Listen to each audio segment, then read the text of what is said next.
every year. So if you've watched the previous 2022 free course, you're going to want to watch this free course because all of the information has been completely updated. So if you want the latest information, then you need to watch this brand new free course to help you see success. So this brand new free course for 2023 is going to be step by step, no BS. You're going to learn everything that you need to know. We're not going to be leaving anything out, and it is going to be us holding your hand throughout this journey. Now, I want to make this very clear for you guys. This is the only video you need in 2023, period, if you want to see success for Shopify dropshipping. So my best recommendation is you watch this free course in full with a pen and paper or with your laptop and follow along, and you watch this free course a few times over if you want to get the maximum beneficial from this education. I would also highly recommend that you don't cross-contaminate the information and methods with other methods, and just stick to the methods that we're going to teach you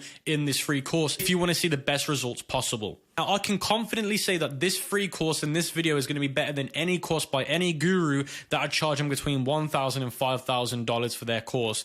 This free course is going to have information that you're not going to hear in even paid courses, and the information that we're teaching you in this free course is what's given us the success to our 8-figure Shopify stores. Now, if you appreciate all the free value, then all I ask in return is for you to smash the like button, leave a comment, and support the video by literally just subscribing, liking, and sharing. And if you know anyone that wants to start an online business or a dropshipping business, please share the video around so they don't pay for a paid course. Now, what you guys can expect and to learn from this free course in 2023 is how to find winning products, how to build a premium website for free, how to set up all the apps needed, how to make video ads, how to run Google ads, TikTok ads, Facebook ads, YouTube influencers, Snapchat ads, Pinterest ads. You're going to learn everything you need to know to see success in your business. Now, why is this the only video you need in 2023, and why am I not recommending you go anywhere else? So the first thing is you're going to get taught by 5 different battle-tested experts that have been in the industry now for more than 3 years. Myself is now coming up to my 5th year, and these people that are teaching you are experts in their fields, and you're going to get the best knowledge from the best people. Another thing is we've generated 7 to 8 figures in our own stores, and this is all battle-tested information that we've used in our experiences over the last 3 to 5 years. And most importantly, the information in this free course is going to be future proof, and because we make a free course every year, this free course information should last you from this year till 2024. Now, I want to make this very clear for you guys that are watching this. This is a long-term business. This is not a get-rich-quick business, and this business has changed thousands and thousands of lives long-term. So please make sure that when you watch this free course, you don't think this is just a get-rich ticket. You do need to make sure that you put the work in, day out, and you are looking to build a long-term business over 1 to 3 years and not a short-term business. As long as you come in with that mindset, then you will see success if you are persistent and consistent with the information. So for those that don't understand how the dropshipping business model and fulfillment model works, it's as simple as this. Step number 1, the customer purchases from your store online. So this would be through your Shopify store.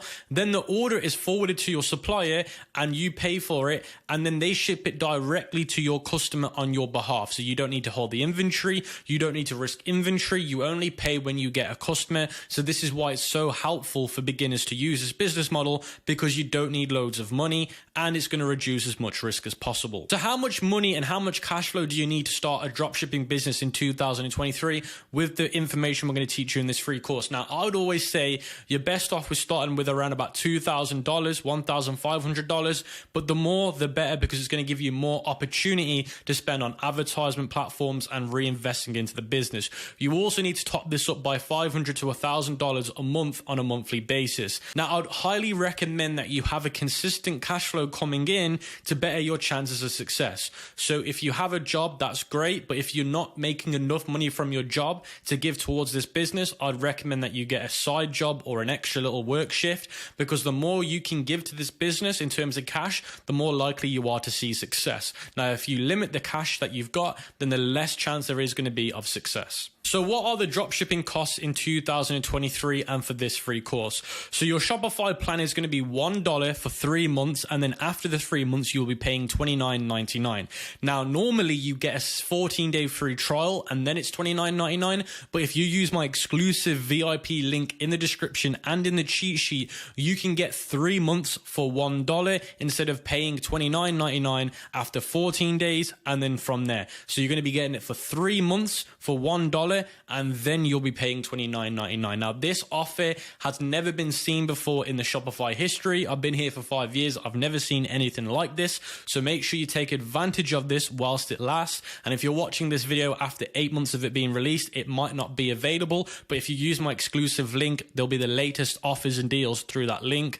Now, your domain name is going to cost you around about $14.99, and it's going to be a one-off fee. Then the theme is going to be for free. The logo is going to be for free. Your apps are going to cost you between $20 and $100 on a monthly basis. And the marketing in terms of how much you're going to be spending on Facebook ads, Instagram ads, and so forth is going to be around about $1,000 to $5,000 a month, depending on your circumstances. Now, I do want to make it very clear to you guys, I'd highly recommend that you watch this video from now and go till the end. I don't recommend that you skip the video, but if you're watching this video and you're an expert or you own a social media marketing agency and you just want to get the information from the Facebook course or the Instagram ads course or the Snapchat ads course, there will be timestamps in the description and the scroll bar so you can skip to those parts. But I would only recommend that for experts and people that own social media marketing agencies that are learning from this video. But if you're a beginner in Shopify dropshipping, or you've never seen success or never seen any real crazy success, then I'd recommend that you watch it from here till the end and you watch the video a good few times. Now, I also want to say that this video could be 5 to 8 hours long. I'm not sure yet how long this is going to be, but I wouldn't recommend that you watch this video in one go. I would watch 2 hours of the video, take a break, or an hour of the video, take a break, come back. Don't just try and watch this video in one go. It will blow your brain apart. So make sure you watch this video in different stages and you take notes and you follow along with your laptop. And I'd highly recommend that you watch this video 3 times over to get the full information needed. Now, if you haven't already, make sure you join the free Discord group for help. So if there's anything that you need help with in between the free course, we have a free Discord group where you can communicate with other like-minded people and other experts and get help and advice throughout this journey. So before we get into the nitty-gritty part of this free course, we need to go over how to do the business setup 101 for 2023. So before you even get started, I'd highly recommend that you set up a company, for example, an LLC or an LTD before starting.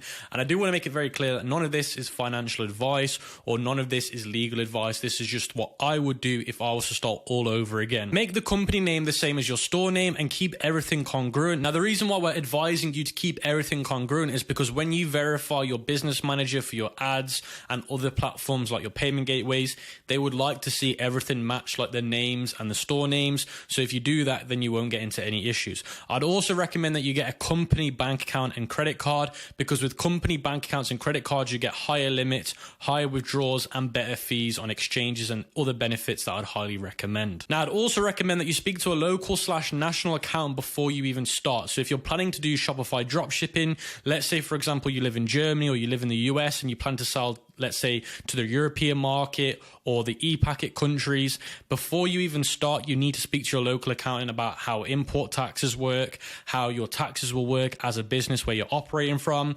Now, I am not an accountant, so I cannot give you this advice, and that's why I'm saying to you speak to a verified accountant in your national or state where you live, as things can change in every jurisdiction. Now, if you are based in the UK and you want a really good e-commerce accountant, I would recommend a company called Awesome. Awesome is the accountants that we recommend and use for our e-commerce businesses. And if you use my link in the description, you will get a very good deal on speaking to them and working with them in your e-commerce business. Now, the biggest mistake that I made before I started my e-commerce journey when I started was I didn't get an accountant. I made good money, then I got an accountant, and then I realized I had to pay a lot of taxes because I didn't get the advice before starting. So make sure if you are based in the UK, you guys check out Awesome. They're the guys that I highly recommend for this country. I can't speak on any other country as I am only based in the UK. All the companies that I recommend in this video will be in the description and in the cheat sheet, and all the links that you'll receive for these companies will have extra benefits because they are through my links. So guys, that brings us to the first module of the free course, which is product research with myself, Camille Sattar. So I'm going to be teaching you guys right now in this module how to find winning products, the research that I do, all the free methods that I use, and also some paid methods that I use to speed up the process. So this is all going to be about product research, niche research, and everything that I look for to find validated products. So the first thing that we need to understand is what makes a winning product in 2023 and the circumstances that are going to be happening in the new year. So because of 2022 being the previous year, there's certain things that happen within that year economically and circumstance wise that will change. So in 2023 it's changed again. So the first thing I would say is recession proof, designed for lower spending. And the reason why I'm saying that is because I do believe in 2023 we are going to go through a pretty nasty recession, and that's why I'm saying it needs to be recession proof and designed for lower spending, because people will have less money to spend. Also, a done for you product that does the work for you to save you time and to save you money over long periods of time. Number 3, helps you entertain from home to save money. So people are going to spend less money going out for food, the cinema, activities, and they're going to try and find ways to entertain themselves from home to save money instead of going out and spending money. The next thing is home learning products and educational products. So people are going to want to learn from home instead of spending money to learn. So anything that they can educate or learn from home, like ebooks or anything like a board game, anything like this can really help them with their education or their learning is going to be really good. Number 5 is saves you money long term and time. So any product that can save people money over the long term, because it's a product that instead of having to buy it every single month, you just have to buy it once and it'll work over the 2-year period instead of having to repeatedly buy it every month. It can save you money over the long term, and anything that can save you time, because time is important and also money is important. Number 6, multi-purpose content platform testing. So this basically means that you need to have a product that could be used on Facebook but could also be used on Google, or that could be also used on TikTok. You do not want to try and find a product that can only be advertised on one of these marketing platforms, because if that marketing platform isn't a great platform for that product, then you've already lost the game of winning on advertisement. So what are the best dropshipping niches in 2023? In my humble opinion, I would say the fishing, outdoor sports / hobby niche. And the reason why I'm saying that is because I find that the outdoor and fishing niche tend to have the highest quality customers. They tend to spend a lot of money. They tend to have a lot more money because they're more older. So I find that that niche is really good. Extreme sports, snowboarding, paddleboarding, because it's not competitive. Again, people that do these niches or these hobbies have a higher income and have better savings. Home art, painting and drawing, and modeling. So let's say you can paint from home, draw from home, again, entertain yourself from home, and modeling. So meaning like 3D modeling or clay modeling, anything like that could be really good because it's entertainment from home, and also this is a hobby. So the next niche is the special events niche, things like Valentine's Day, Memorial Days. So you got to think really deep when I give you these niches. Don't just take them on base service, really dig deep. So an example of a memorial event could be, when did a football team become a football team? So let's say we look at the Lakers, or we look at a English sports team like Man City, and we work out when did they become a club. So whatever would be their memorial day, we could start a store about that. Now it doesn't mean you sell copyrighted products, but what I'm trying to say is you could make quoted products in the day of their memorial day. So this could be very deep. Memorial day could be for any big niche, any big topic, but I would highly recommend that you stay away from copyrighted products if you are going to do this, and you need to think outside the box. The next niche is the mobile gaming, PC gaming, and accessories, as mobile gaming has become a massive industry, and also PC gaming is, and a lot of people are now doing gaming from home with all the new games coming out and so forth. So anything accessory wise can do really well. Kids extreme toys and futuristic toys. So not just your average toys that you can get from the supermarket. We're looking to sell toys that are futuristic and extreme, so when people look at them, they're like, wow, I've never seen this before. Next niche would be the women's fashion niche, coats, dresses, and gym wear. Now I want to make this very clear. I'm not talking talking fast fashion, I'm talking just general fashion. So it could be seasonal fashion. So in the winter, you sell winter coats. In the summer, you sell summer dresses. But the women's fashion niche is huge. A lot of dropshippers avoid it. I don't know why, because they're scared. As long as you've got good sizing charts in multiple countries like the European Union, the US, and the UK, you're fine. But this is a massive industry that we have our own stores in, and we've generated multiple seven figures in this industry. Home, self, grooming, and beauty, makeup, and beard. So anything that can keep people looking beautiful from home to save them money from going to a salon or a barber is going to be a great way to help them save money through the recession in the new year. Now, all the niches that I've said today aren't all the best niches. There are other ones outside of these, but these are the ones that I can see with the maximum potential in my humble opinion. And again, don't just look at these niches on the broad overview. You need to really dig deep into these niches and find little hidden gems that you can exploit. So guys, before I get into the main methods of finding winning products for free and also showing you paid methods, this is the free cheat sheet that will be available for you in the link in the description of the video, the pinned comment. So as long as you use that link, you'll have access to the free cheat sheet. So what is this free cheat sheet? This free cheat sheet is a step-by-step. So although the video is a step-by-step, this is a written out format of a step-by-step. So if you're better off learning this stuff by visually reading it and then doing it, we've also created a physical readable version to help you along. So make sure you claim this. It's completely free in the link in the description. And guys, with all this crazy value that we're giving you, we would really appreciate it if you could smash that like button and show your appreciation. So with that out the way, let's get into the first free method of finding winning products in 2023. So the first method is the viral research method. So the first thing that you need to do is you need to find a viral product that is in the USA, Canada, UK market. So these three markets are the main markets, and we're going to be doing this on the TikTok platform. So this is the TikTok platform right here. You will need to open up a tab in a minute. And the reason why we're using TikTok is because TikTok is the leading indicator when it comes to product trends and when it comes to product research. Now, what you need to do in step 2 is you need to create an account on Dropship Rabbit. Now, you can create a free account because they have a free service, and this is the one that we're going to be using now. So if you head over to the free service, go to where it says free TikTok ad spy. Your screen should now look like mine, where it's showing you different TikTok videos. Now, what this is, it's basically a TikTok ad spy. So it's showing you winning ads from TikTok about drop shipping products that you can go through. So this is a really powerful way of doing it. Now, step 3 is you want to sort it by most impressions. If that option's not available, you don't need to worry about this. And then step 4, you want to search through all the ads and find a product that meets the criteria above by going to the ad and the website. So if you scroll up, these are the criteria that I'm talking about. All of these are the criteria that I'm talking about when it comes to step 4. Now, don't worry if you don't know how to do this. I'm going to show you right now how to do it. So how you would do this, guys, is you would want to go back to the Dropship Rabbit website, go to the free TikTok ad spy, and then once you see the ads pull up, you just want to go through all the ads, make sure they meet the criteria above, which is here, but also which ones stand out to you.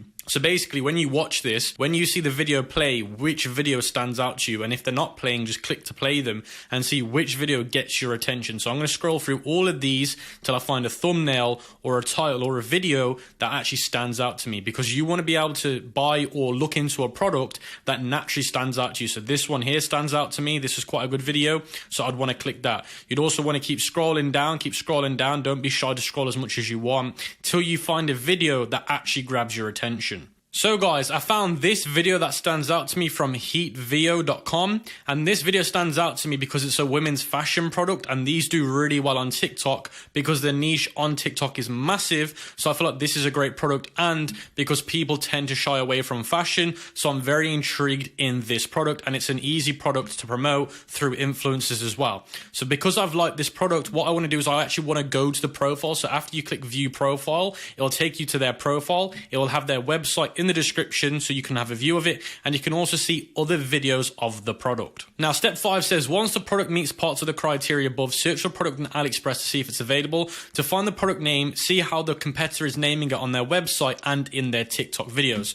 So if you don't know what the name of the product is, you can basically go onto each one of these videos and look at what they're calling it in the description, or you can have a look on their website to see what the product name is.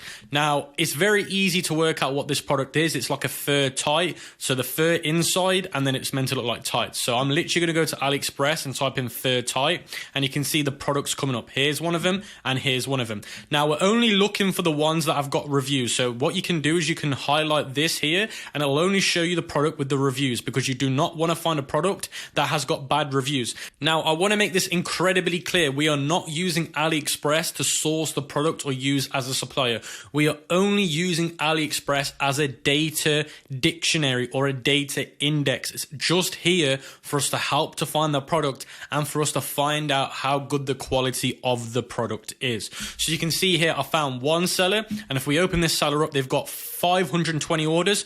Based on those orders, they got 4.7 star reviews. Now, the reason why we want to find this information out is because this is going to help determine whether the product is a good product based on quality and based on the order amount. So you can see here, I found another AliExpress seller, and they've got 500 unique orders, but they've got 4.5 star reviews instead of 4.7 star reviews. I would stay well away from anything under 4.5 star reviews. Now, sometimes AliExpress can be a bad place to find out the product quality. So what you can do is you can actually look for the product on Amazon and see what the reviews are there, as they are more credible. So as you guys can see, I'm on Amazon and I've searched for the same product name, fur tights. And what I want to do is I want to try and find the exact same product. So this is the exact same product, and you can see it's got 3.8 star reviews based on 27 orders. And if we keep scrolling down, you can see more people selling the product, 3.6, 4.7. So this is just a really good way to verify how good the product quality is, and you can also find out what people's thoughts and questions are on the product in the Q&A section. Step 6, once you find the product on AliExpress, you want to see if the product has 500 orders, no more than 8,000 orders. So when I say 500 orders, I mean throughout the main sellers. So if you go back to AliExpress, we're not judging it based on one seller. So this would be 522. This would be another 500. So that makes it 1,022 orders. We're going to try and find another seller. So if we, let's say this is another seller with 50 orders, we'd add that together. But you only want to base it on the first page of AliExpress. You can see here, this page 2, page 3, page 4. We're only basing it on the front page. So that meets the criteria. Step 7, search for the product name on TikTok platform. Try and find the biggest pages making consistent content for the product. So if we head back over to TikTok, we are now going to want to search for the product. So if we type in fur tights, we want to see if it comes up. So as you guys can see, after typing in fur tights, you can see one video coming up here with 20,000 views. Some more videos here coming up with 600,000 views. So what we actually want to do, guys, is we want to try and find the main biggest videos for the product that we're looking to sell.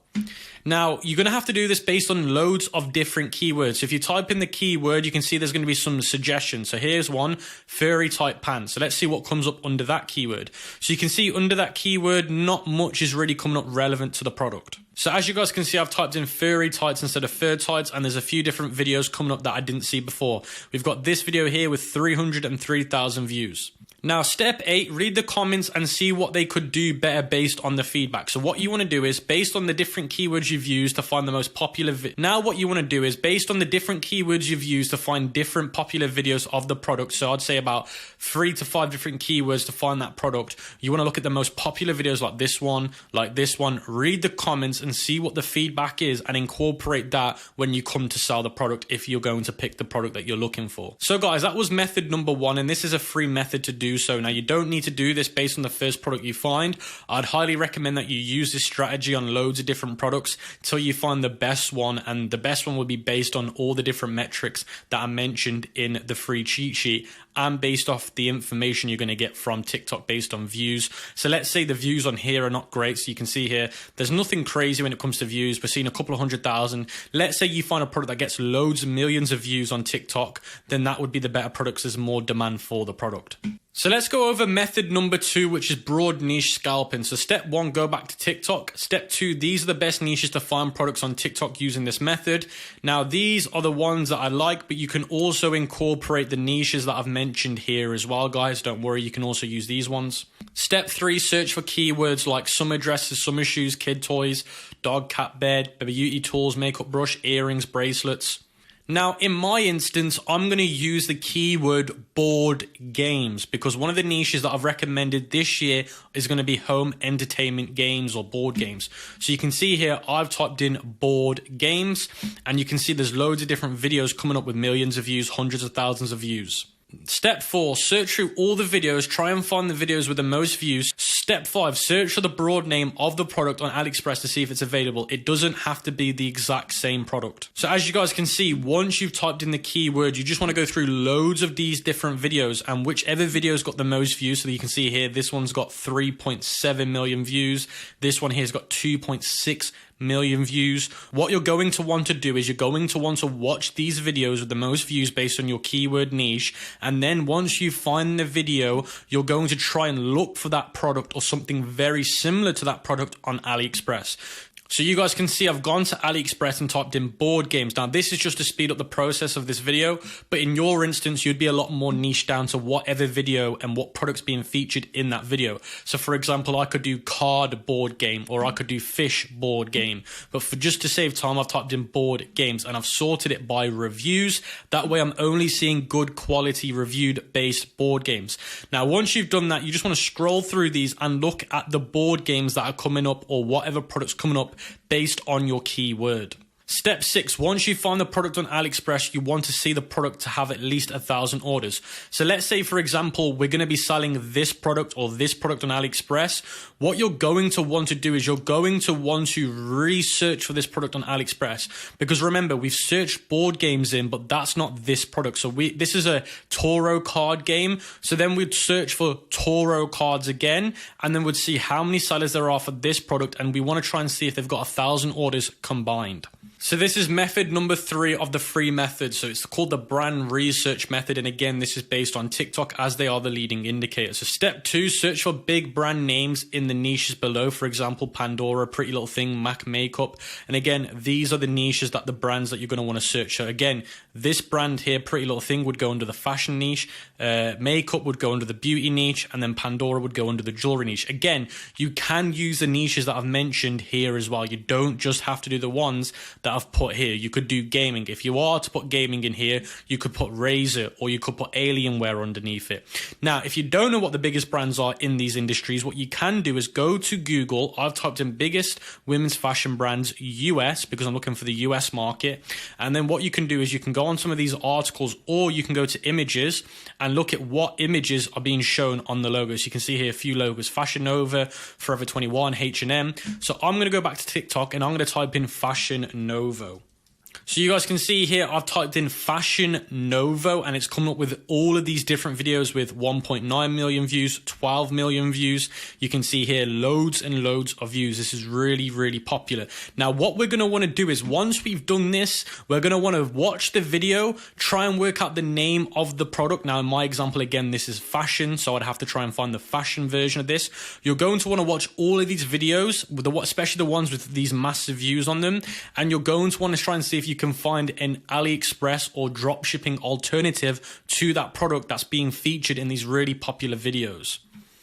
Step 3, look at the top videos and try and find a similar product on AliExpress. Step 4, once you find the product on AliExpress, make sure you want to see at least 500 orders combined on the first page. So again, we're going to go back to TikTok. You can see this is the video. It's by this woman called Olivia with 600,000 views. She's saying in the video, trying this viral waist illusion dress. We can see what the dress looks like. We can see what it's meant to do. So what I'm going to do is I'm going to go to AliExpress, type in illusion dress, and you can see here we found pretty much, I think it's literally the same dress. It literally looks like the same dress. Now, we don't want to sell this product if it's a direct rip-off, because that's not what we want to do. We do not want to be selling copyrighted or ripped off products. It's not fair. But what we're looking for is that style of dress, but maybe in a different color.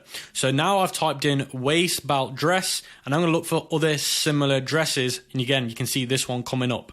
So what you want to do is you just want to try and find similar or very, very similar dresses or whatever it is you're looking for on AliExpress. And again, we're using AliExpress as the index to find the product. Now, method number 4 is called the supplier winners, and you want to find viral products in the USA, Canada, or UK market. And again, guys, you're using TikTok to find these products that I'm talking about.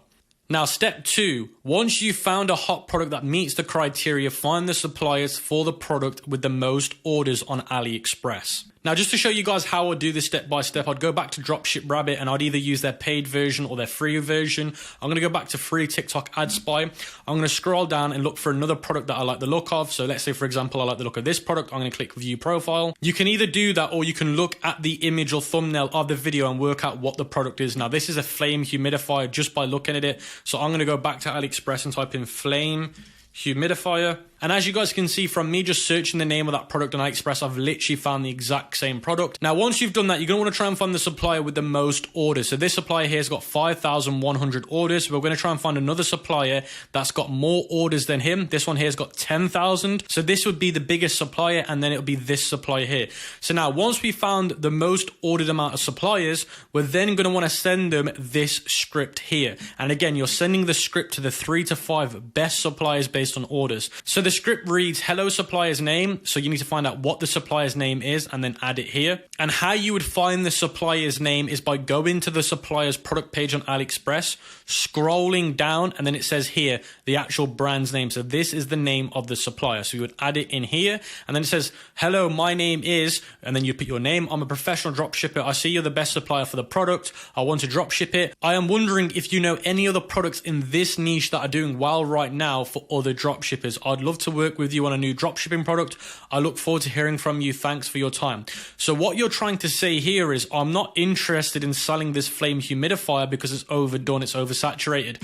I'm looking to find out because you're the best person to find this out. Because you guys have got to understand that the suppliers are the guys that have got the best knowledge when it comes to what's working well right now, because they're the ones that are fulfilling the products and they've got all the data. So what you're doing here is you're trying to ask them to fish around and find out what other similar products to this flame humidifier are they selling, or are they starting to see trend for that you could potentially jump on before it gets hot like this. So guys, now I've gone over the free methods. There's loads of ways you can use those free methods. You can get creative with them. You can slightly change them, do whatever you want with them. That should be more than enough to get you going.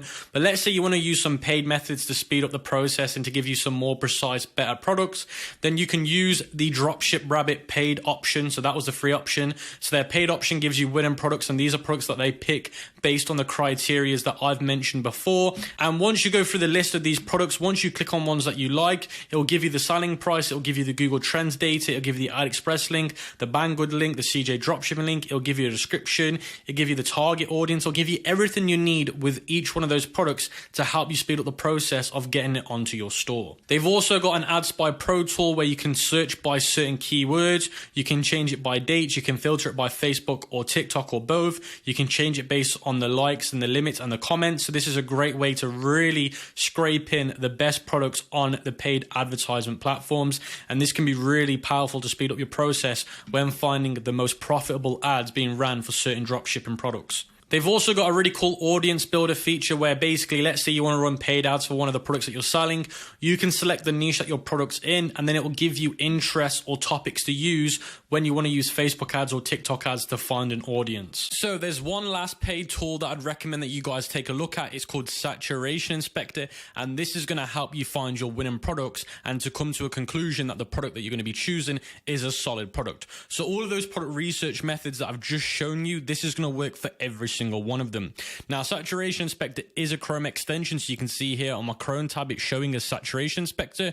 If you click this icon on one of the products that you found on AliExpress, this also works on a few other suppliers like CJ Dropshipping. If you click the icon, you're going to see, if you have it turned on, it's going to show you all of the different Shopify and WooCommerce stores that are selling this exact product. Now, the reason why this is important is because you want to know how many other competitors that you're going to be competing with. And the other good thing about this is, although there might be 177 people with this same product on their website, what you have to understand is not every single one of them are actually going to be advertising the product. Let's say only 100 of them are actually advertising the product, and some of them might not be doing Google ads, some of them might not be doing Facebook ads. So by working out this information will help you find a gap in the market that you can utilize on. Now, with this competition level, I don't always look at it as a conclusive end result. I won't always pay attention to it. It's just a good thing to keep an eye on. Like I said, the most important important thing of this tool is to work out how many stores are selling it and which ones out of all of these stores are using different advertising strategies. Now, another really cool feature with Saturation Inspector is if you find the websites that are selling the product that you found, and especially if you use the research methods that I've just taught you, you will find the websites with the products. And you can click on the Chrome extension again, go to Store Analyzer, and it will show you their best selling products so you know which product is actually making them the most money. And let's say this one here is their product that they're selling. It's only ranked at the bottom of their best sellers. So instead of actually selling this product, we might say, you know what, let's go and sell this product instead. Although we've come here for this product, we might actually want to sell this product because there's more money to be made with it. Now, if we scroll down, it's also going to tell you the traffic source links, like it'll show you the reports of where all the traffic's coming from. It'll also show you their best performing apps, and this is really important to help you understand what's benefiting them through the apps. And it will also show you the Facebook ad library if they are running ads. So guys, Saturation Inspector is a really good option if you just want that additional information to help you come up with a conclusion on the product that you're looking to choose. So if you want a different alternative to DropShipRabbit as a paid tool, I'd highly recommend Peakster. So you can see here, you've got all of these different options. You've got Winners, Product Spy, TikTok Spy, Product Explorer, Store Explorer, Suppliers, Video Maker, Thumbnail Maker, Audience Builder, and Bestseller. So there's loads of features within Peakster. And you can see under the Winners section, they are giving you highly precise, solid products. Instead of you having to go out there and do the research on TikTok, this is basically doing all the research for you and then giving you loads of really cool products. And then you've got the Product Spy feature. So this is all the best products on Facebook. So this is a Facebook ad spy tool. And then you got TikTok Spy. So this is basically showing you all the products on TikTok that are doing really, really well. And then you got Product Explore. So this is showing you really good products on Amazon right now. And Amazon is directly correlated as well with AliExpress. So this is a really powerful way. And then you got Store Explorer. So this is showing you the best drop shipping stores right now making money. Then you got Suppliers. These are going to show you the suppliers with the better shipping times selling drop shipping products instead of going with slower shipping times. Then you've also got a video maker as well, so you can make some really cool videos inside of here. You can also make thumbnails inside of here for your ads, and you've also got your audience builder in here, and you've got your best sellers in here. So these are the best selling products right now on different platforms. So this also will speed up your process. So if you want to use Peakster or DropShipRabbit, there'll be links in the description or in the cheat sheet. So guys, that moves us on to the next module of this 2023 free course. And this module is going to be about logistics and suppliers, where to get your products from, where to test your products, and then how to eventually scale your products with agents and fulfillment centers. And this module is going to be covered by myself, Camille Sattar. So that moves us on to what are the best dropshipping supplier companies in 2023. Now, the first group of suppliers that I'm going to be going over with you are suppliers that are designed for one product dropshipping. Now, this is ideally suited for beginners. So this basically means these are the suppliers that you're going to use when you start, because you're only going to be ordering the product once somebody orders. You're not going to be buying them in bulk. You're not going to be private labeling. You're just going to be doing one product dropshipping to reduce the risk till you find a winning product. Now, some of the suppliers that I've got on the screen can also help you with bulk ordering, private labeling, but I'm only going to be using these ones and demonstrating them as one product dropshipping suppliers. Now, for those that are wondering why AliExpress isn't on this list, is because I do not recommend AliExpress. I only recommend using AliExpress if worse comes worse and these other companies do not have the product available or they cannot source the product. If that is the case, that is the only time I would recommend AliExpress. Now, as you guys can see in the bottom, it says here for scaling and branding, use unified dropshipping and ecomOps. So I'll be going over those two companies after. I just want to show you guys the suppliers I would recommend for one product dropshipping first. So before I move into the suppliers that I'd recommend for one product dropshipping, you're going to need an app that integrates these suppliers into your Shopify store. Now, the app that I'd recommend to do this is called AutoDS. And the reason why I'm saying to use AutoDS is because they have loads of settings and they have loads of features. Now, the most outstanding feature and the reason why I recommend them highly is because, as in the name, they will automatically fulfill every single order for you without you having to click a button. Now, what that basically means is, let's say you get hundreds of orders come through CJ Dropshipping or USA Dropship. Instead of you having to click one button per time, you can integrate it through AutoDS. So if you make an account with AutoDS, make sure you use the link in the cheat sheet or in the description, because you will get longer trials and longer benefits. benefits, then all you need to do is create an account and then go to where it says add products, and then here it says add products, and then you're going to see here URLs, IDs, upload CSV, AutoDS Finder. So there's a few ways you can actually upload these, and you can also use the supplier source here. So you can see AliExpress is the native one. You can use all of these other integrated companies like Wayfair, Amazon, CJ, Banggood, Overstock, eBay. So you can use all of these different companies to integrate with AutoDS, and I believe they're going to be integrating with loads more suppliers, so that's why I'm recommending them. So I'm not going to be giving you guys a full tutorial on AutoDS. Mohammed's going to be going over all the apps that you need in his section. I'm only showing you it now because this is the app that I recommend that you use to integrate products into your Shopify store. Now, if you're looking for a free alternative, then you can use DSs, but I'd highly recommend that you use AutoDS because it's going to save you a lot of time. So guys, the first supplier that I'd recommend for one product dropshipping is called USA Dropship. Now, what is USA Dropship?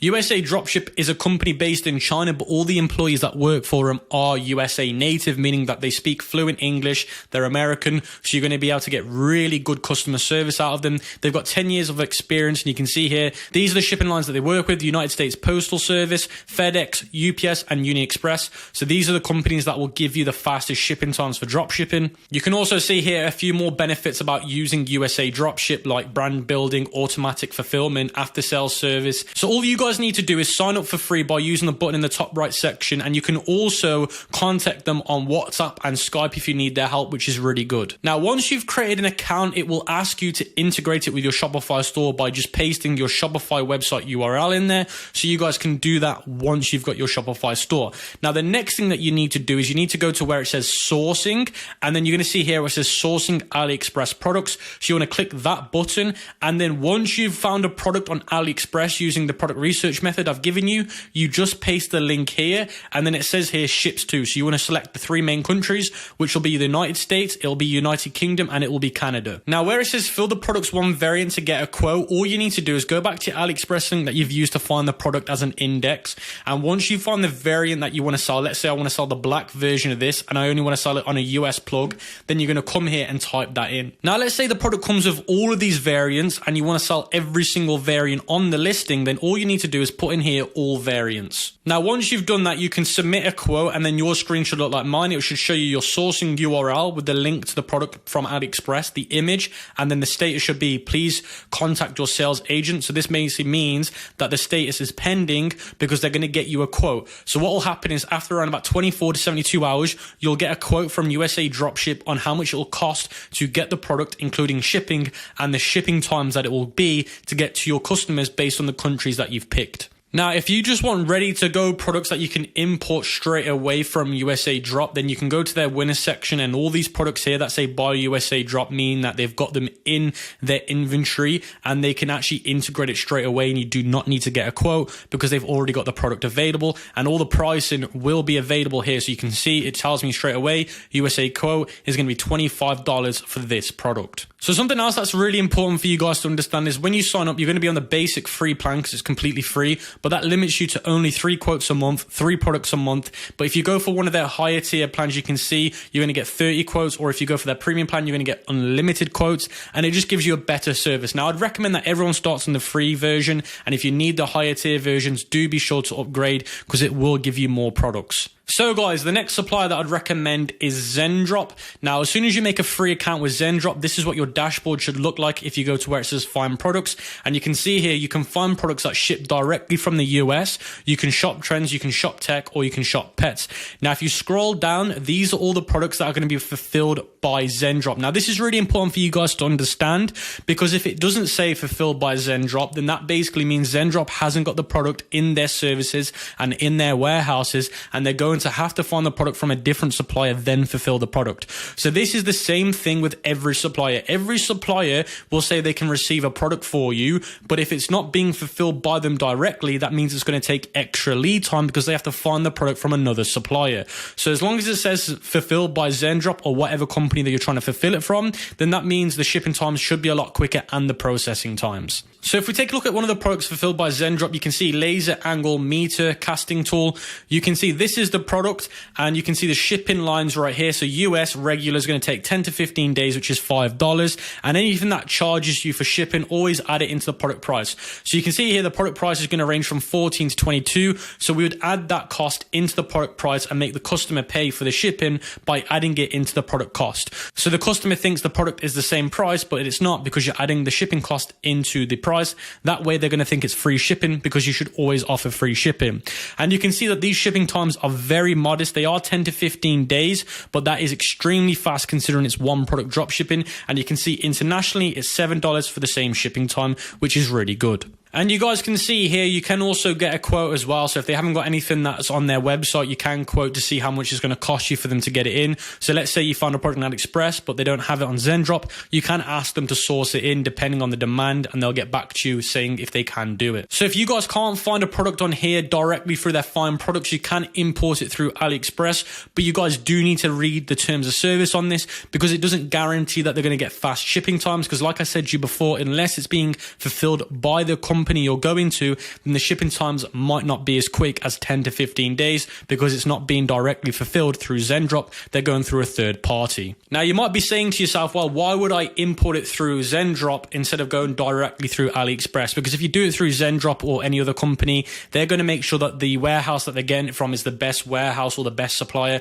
So they're going to do the legwork for you. So that's why it's actually better to go through a company like this and import it through AliExpress, because they can do all the verification checks to make sure you're buying it from the best seller. Now there's some other cool things Zendrop can do, things like branding, so putting your logo on the packaging and on the product. They can do bundles and boxes. They can do things like inventory soon, and they can also do print on demand soon. So these are a few things that you can keep an eye on. So guys, another supplier that I'd highly recommend is Spocket. Spocket is a well-known name in the industry, and they've got some very good reliable shipping times. So as soon as you create a free account, you guys can see here, these are all the industries that they sell in. You can see here ships from EU or the US, and then you can see here fast USA shipping time, and then you can see here it shows the inventory, and you can see if I wanted to buy this product right here, it's going to take me 1 to 3 days to get it, which is really, really fast. So you can see the shipping times are really competitive, 4 to 7 days. You can see here 1 to 3 days. What will happen though is the product will be a lot more expensive, and the shipping cost can be a little bit more expensive, but it means your customers are going to be a lot more happier. So as you guys can see here, if I wanted to drop ship this chewing dog toy, then it's going to take me around about 1 to 3 business days to get to my United States customers, and it's going to cost me $5. But if I want to sell it worldwide, then we're looking at 15 to 30 days, and it's going to cost me $10. So you do need to keep an eye on the different countries are going to give you different shipping times. And if you find the same product on AliExpress, it might be slightly cheaper, but you might not be able to get these good shipping times. Another great thing about Spocket is they're giving you a 2-week free trial for their Spocket Pro, especially if you use my link in the description. And what that will give you is faster shipping times, higher quality suppliers, and you can ship directly from the US or EU, but you can only do that if you've got Spocket Pro. So make sure you use my link in the description. So guys, the last supplier that I'd recommend is CJ Dropshipping. Now I'm not going to give you a full tutorial on CJ Dropshipping because I've gone over them in my past free courses, but these other suppliers like USA Dropship, Zendrop, I've not gone over it before. And I'd also recommend Hyper SKU. Now something that I do want to say to you guys is, remember what I was saying to you before, depending on which companies can fulfill certain products, depends on which one to go for. So let's say for example USA Dropship have certain products being fulfilled by them, but Zendrop don't have those products being fulfilled by them, then you might want to go with USA Dropship. But let's say Zendrop's got a list of products that USA Dropship don't have that can be fulfilled by them, then you might want to go with Zendrop. It's all about which supplier has that product that you're looking for in their own warehouses, which they can fulfill by, instead of them going through a third party. So whichever one's got your product and it's in their inventory, then that's the one that I'd actually recommend you go for, because you're going to get the better shipping time. So now I've covered with you guys what dropshipping suppliers I'd recommend that you use to test products with before you commit to move them with agents and fulfillment centers. Now I'm going to be teaching you guys about bulk ordering for 2023, what agents to use, what suppliers to use, what fulfillment centers to use, and when to move to this process. So what are the benefits of ordering in bulk? Increased product quality, decreased cost of goods because you're going to be doing a minimum order quantity. So depending on the price of the product that you're going to be buying, if it's a really cheap product, you end up having to buy a lot more. If it's a more expensive product, example, you might only have to order 50, but if it's a really cheap product, you might have to order 200 to 500. So it really does depend on the price of the product. And in terms of increased product quality, they can increase the product quality because they know they're working with a long-term partner. So when they actually manufacture that product, they're more likely to increase the quality because they need to make you happy. You've got more control over the supply chain, so you can decrease the shipping times, because instead of them having to order the product in and then ship it out, it's already there to be shipped out. And then that way you're going to have a dedicated team that are going to handle processing instead of them handling loads of different processing. They're just going to be doing it for your dedicated store. They can create custom bundles and offers, and they can also do custom labeling or custom packaging. They can do all of that crazy stuff as well. Now, what are the downsides of ordering in bulk? Of course, the risk when it comes to financials. So when you order in bulk, you might have to spend, let's say, $500 to $2,000 up front. So there is a risk that you might lose that money because the store might die out or you might not sell the product. Now, when should you order in bulk and when should you move to an agent or a fulfillment center? It should be 2 to 4 weeks of consistent sales. So when you're testing your product out with the suppliers that I mentioned, when you should be testing a product, when you first get into a product, you want to be seeing for 2 to 4 weeks, 5 days a week. So out of 7 days, out of those 5 days, you want to see consistent amount of sales. Now, I'm not on about revenue. I'm on about the number of orders you get. So if you're getting 10 orders a day, you want to make sure you're getting 10 orders a day for around about 5 days out of the 7 days. And the reason why I'm not saying all 7 is because you are naturally going to have some days where your actual order amount will drop. It's natural. But if you're getting more than 2 days a week, then there should be some form of concern. Now, the reason why I'm saying 2 to 4 weeks really depends on your confidence, and it really depends how well you're doing. So if you're getting loads and loads and loads of orders a day for 2 weeks, then I'd consider moving to an agent. And again, this depends on your risk tolerance as well as how much order in. Now, this will purely depending on your risk tolerance and also how much you plan on ordering in bulk. Now, if you're going to get a really good deal ordering in bulk, I'd move sooner than later. I always say to people, project how much stock you'll need for around about 3 weeks and go from there. Start with a small order in case your store dies out. As your brand grows and becomes more confident, make bigger orders from the future. So let's say your agent or your bulk supplier might say to you, we want you to commit to ordering from us once a month. Start small and work your way up. Now, in terms of where you can buy products in bulk, I highly recommend Alibaba, DHgate, Big Buy. All of those places are great to buy in bulk. Now, I wouldn't say for you guys to go straight to those places, buy that in bulk. I'd always recommend that you work with an agent and they can recommend where to buy in bulk. So let's talk about fulfilling bulk orders in 2023. There's 3 different methods of fulfillment that I've used when ordering in bulk. There's 3PL in China. Now, 3PL stands for third-party logistics. They're the ones that handle all the logistics for you. They take care of iOS for you. Great communication, more expensive than usual, but you're going to get that really good communication. So we use unified drop shipping as an agent and a sourcing agent, and for branding, or we use Hyper SKU, or we use ecomOps, and I'll be going over how those work in a minute.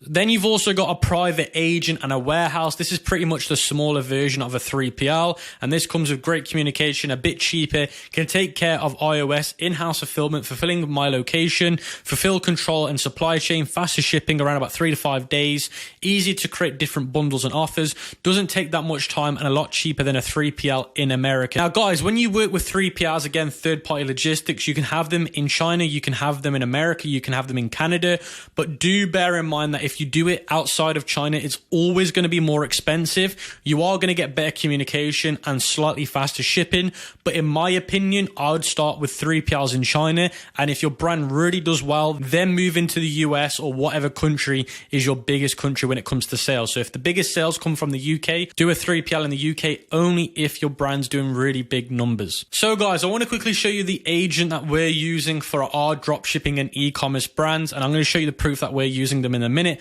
They're called Unified Dropshipping, and you can see here what they do is they're sourcing, private agent, and order fulfillment. They automate the products and upload them consistently. One-stop dropshipping, no minimum order quantity, and then you get delivery times of 7 to 15 days, and it really depends on the fulfillment center and how much you're buying in bulk. Sometimes it can be 5 to 7 days, and you've got a one-stop service with 24-hour customer responses. You can see the delivery times can take 3 to 8 days, 5 to 12 days, so they're really, really good. Secure payment, 24-hour support, and these are the services they can help you with. One-on-one VIP services, branding and customization. Let's say you want to put a logo on the product or you want to make your own version of the product, you can do that. Product sourcing, if you don't know where to get the product from in terms of the cheapest to buy in bulk and stuff like that, they can do that. best after sales service, fulfillment. So they've got their own fulfillment companies that they use instead of you having to find them privately. And they do quality checking as well, which is really important. And then on their website, they've got a few videos going over how the process works. Now, just to show you guys that I use unified dropshipping myself, this is what it looks like when you create an account with them. You're going to see here, you can connect your Shopify store with them and everything. Now, if I go to orders, you're going to see my orders in here. So if I go to orders, you can see manual order and you can see orders. If I click orders, you're going to see all the orders coming up for my dropshipping private label store. And you can see here where it says fulfilled, they have fulfilled 2,980 orders for me. Basically 3,000 orders they have fulfilled for me. You can also see at the bottom of the page, it says current page 1. And out of one page, there's 3,020 pages in total. So that really does show you that I really do use unified dropshipping when it comes to scaling a product with my dropshipping store. Now, I'm not going to really go over the nitty gritty stuff about unified dropshipping with you guys because you should only be using them once you're ready to transition into buying in bulk and when it comes to scaling your store.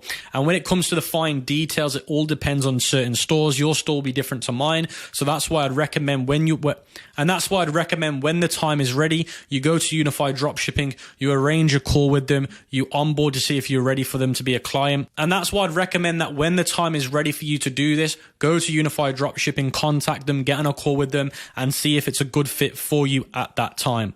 Because they can break down all the nitty gritty parts for you because they'll understand your dropshipping store more than me and they'll know what you need and where you need it instead of me. Now, if you want an alternative to unified dropshipping, there is ecomOps. Now, I haven't personally used these guys myself, but I've got friends and business partners that have used them and they're pretty much very similar to what unified dropshipping do. You can see that their services are an all-in-one China supply chain solution. So if you're wanting to work in China and have all the solutions like fast shipping, fulfillment, warehousing, sourcing, customizations, integrations, these guys can do that. And it has a little bit of information about the founders and they go over why you should work with them over their competitors.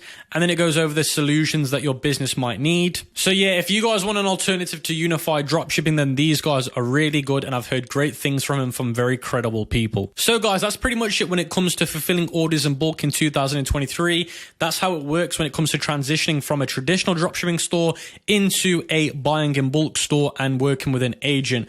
Now, I can't really go over how to do the branding for you and all that kind of stuff. When you work with unified dropshipping or ecomOps or any alternative that you look at working with, they'll give you all of the information you need on how to do that because it really depends on what store you're selling, what product you're selling. So I can't give you those little nitty gritty details. All you guys need to know from this free course is when to transition over, what are the benefits, what you should look for, and some reliable agents you can work with. And I've given you all of that just now. So that's all you guys need. Hey guys, my name is Mohammed Mahmoud and I'm a former student of the Ecom King and now a part of his mentorship team.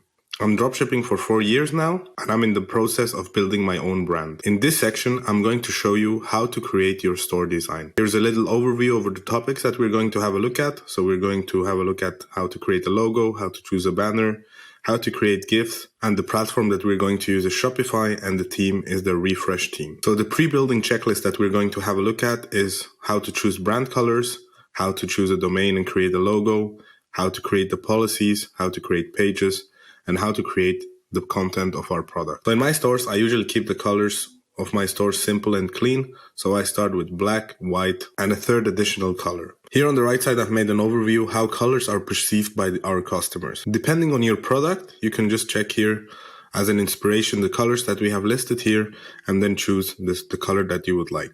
Now for this example, we're going to choose the light green one since we're going to sell a home decor product. To be able to pick the right color or to pick the code of the color, I would recommend you to install the Chrome extension ColorZilla, which makes it very easy to just go over the color that you would like to pick and it immediately gives you the code of the color. Like here on this example, C3E34C. To get started, we need to find a name for our brand. And the easiest way to do that, after you've decided which product you would like to choose, is to go to a website called namelix.com or instantdomainsearch.com. That's where I usually get inspired to find my next name to brand my store. So after you arrive on the website namelix.com, you can just type in the niche of the product that you would like to sell. So we are going to sell home decor products. So we're going to start with, for example, decor. Then we click generate. Then you can use low or medium to see like less creative or more creative results. Let's get started with medium, for example, and then we can generate. Here you can take your time and really scroll through the whole list and check if there's something that you like. And then we need to check if the domain is available or not. After you finish your research, you can go to the website Instant Domain Search to check if your domain is available. This website not only shows you what domains are available, but it also gives you inspiration on what names you could choose. So let's again type in decor, and you can see that decor.com, for example, is taken. But here, suggestions, it shows you what you could use. So after scrolling, I saw this name here, just decor.com, and I really like it. And you can see that the domain is available. So I think let's continue with this one. Now to create a logo, you will need a logo in its original form. You would need a logo in the transparent form. You will need a logo in the opposite colors. So for example, if you're going to add your logo to your emails or to your footer, which is normally another color, you would need it in opposite colors, and you will need the favicon for your website. To create this logo, we need to go to canva.com. So after you've arrived to canva.com, we can just type in here very easily decor logo and see what comes up. Then what I would like to do is just to show me the free version, not the paid logos. Once you arrive here, you can scroll through the whole list and see which logo attracts you the most. For me, it was basically already the third one here. I think it looks really nice and it looks very brandable. So once you click on it, you can just click customize this template and start editing it. Then what I'm going to do is just change the wording here from home decor to just decor and place the favicon here or the logo here a little bit to the right so it looks a little bit nicer. Then what I'm going to do is I'm going to choose our brand colors for this font. So what you can do is just click on it, go to and then with the help of Colorzilla, we can just pick the color and copy the code and come here and add it to Canva. For the bottom, exactly the same. The color will be already saved. And you can also you can change every writing to our main color. Then I would like to have the background in white and also change the color of this icon to our main color. Then Canva already suggests you the opposite colors. So we can just click here on the main color and change it to our brand color and make sure that also the writing is white. And we change the wording again and place it exactly the same spot here. Then we will have our logo also in the opposite colors. Now for the favicon, we can just copy this part here, create a new page and paste it, and then make it a little bit bigger, place it to the middle. And then I would like to make this our main color and the background white. And this is how our favicon will look like. Here for the bottom text, you can think about 3 nice keywords that match your store and put them here. Just now for this example, I will leave it as it is. After you're done, you can just click share, download, and download all 3 together. Now the only version that is missing is our version with the transparent background. And to make every background transparent, I recommend visiting the website remove.bg. that helps you remove the backgrounds on all images. Once you arrive here, you can just click upload image, choose our image, and then it will remove its background and we can just click download. And then we will have the logo with a transparent background. So now that we have found our name and also created all versions of our logo, we can move on. The next step is going to be to open a Shopify account if you haven't already and make sure that we buy the domain. So once you've entered your Shopify dashboard, you can just click on settings, scroll down till you see domains.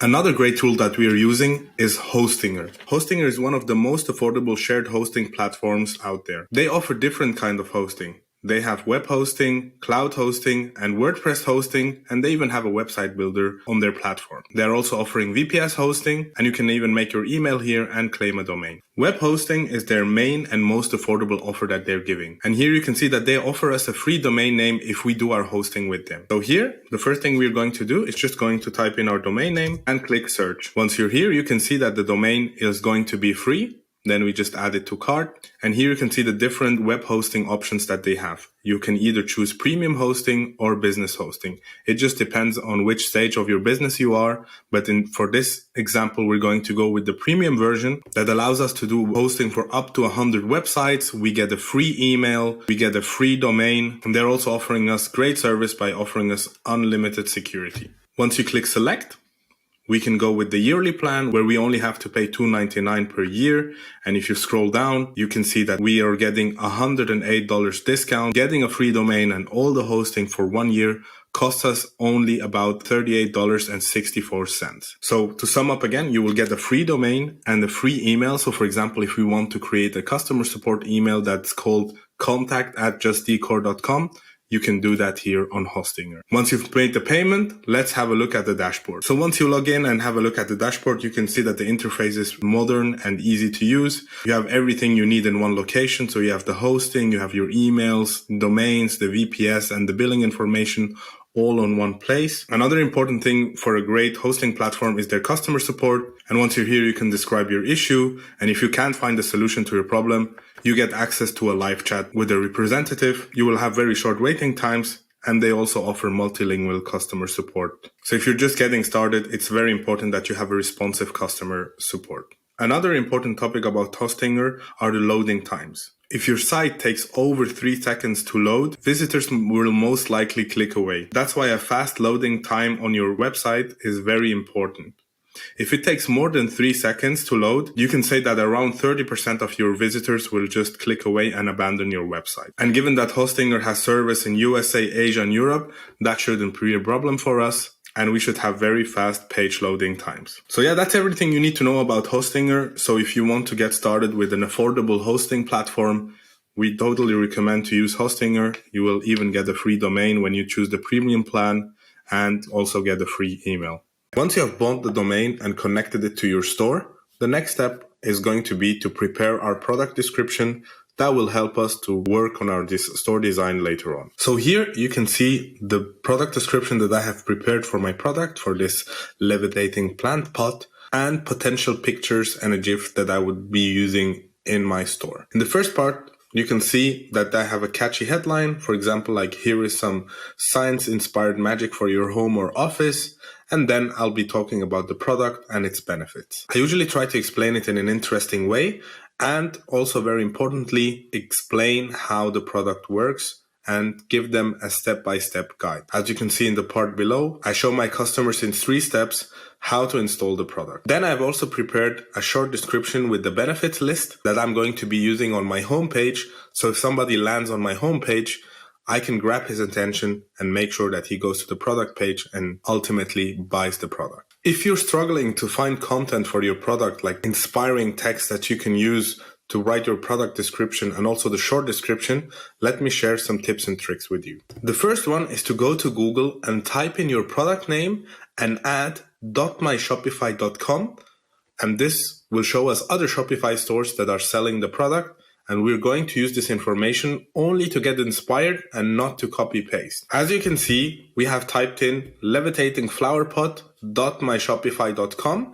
and now we should be able to see other Shopify stores that are selling the same product. As you can see, I've already checked them and got inspired by them, but you shouldn't copy paste and try to be as unique as possible with your descriptions. To make sure that your texts are as unique as possible, I would recommend you to go to the website plagiarismdetector.net and type in your text here. It will show you how many percentages of your texts are taken from other stores, and then you can just make sure that you change those texts into your own words. Now to find the content, the pictures and the videos that you're going to use, I would recommend to go to AliExpress and search for different suppliers of your product and ask them if you can use their pictures and their videos for your store. Another advice I can give you to find your product as fast as possible is to download the AliExpress app on your phone, use the camera function and take a picture of your product, and it will show you a list of products that look similar to yours.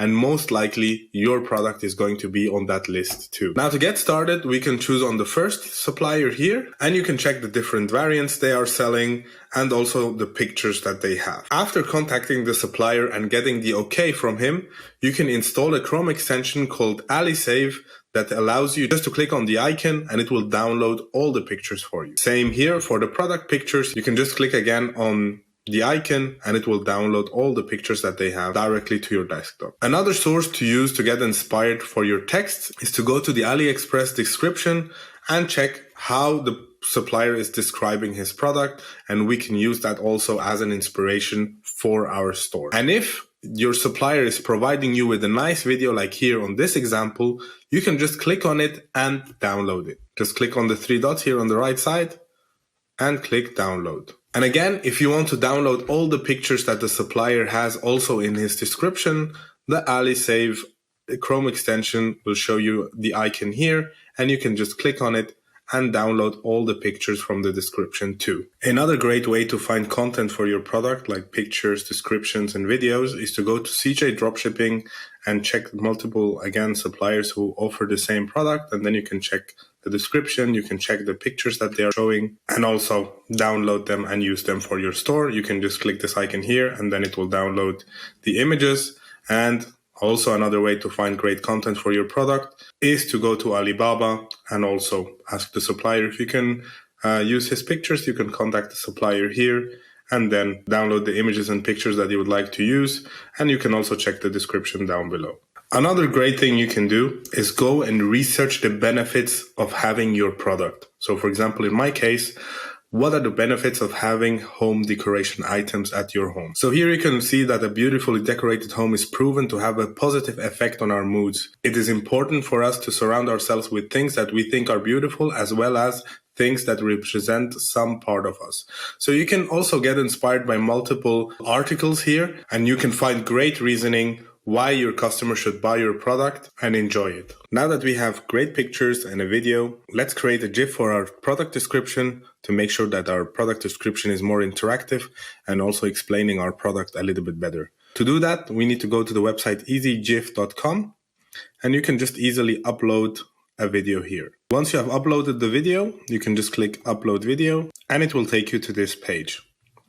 Then you can click play and select the exact moment where you would like your GIF to start and where you would like your GIF to end. So if you want your GIF to start at the second 19, for example, here at this shot, you can just click use current position and then continue playing the video till you find the spot where you would like your GIF to end, and then you click for the end time, click use current position. Once you have selected the start time and the end time, you can just scroll down and click convert to GIF. Once you have done that, you can preview your GIF and see if you're happy with it or not. Once you're happy with it, you can just click save and it will download your GIF for you on your desktop. Now that we have our product description ready, our images ready, our GIFs ready, we can get started by designing our store. So the first thing I would like to do once I start editing my store is to finish up the product description. So to do that, let's go to products and choose our product and start editing the product description. We can remove the description that's already there and paste the one that we have prepared. Here we will make sure that we have this headline, so we make it as heading 3. That's the size I'm always using. And then make sure that we have text, picture, text, GIF, text, so it's a little bit interactive. So yeah, to do that, let's import our first image and just add it to the text. Then here, after the second paragraph, add an image again. And third, I always like to choose the GIF so people can imagine how the product looks and works. So yeah, this is how it should look like. We have a text, we have a headline, then a text and a picture. And yeah, this is already good.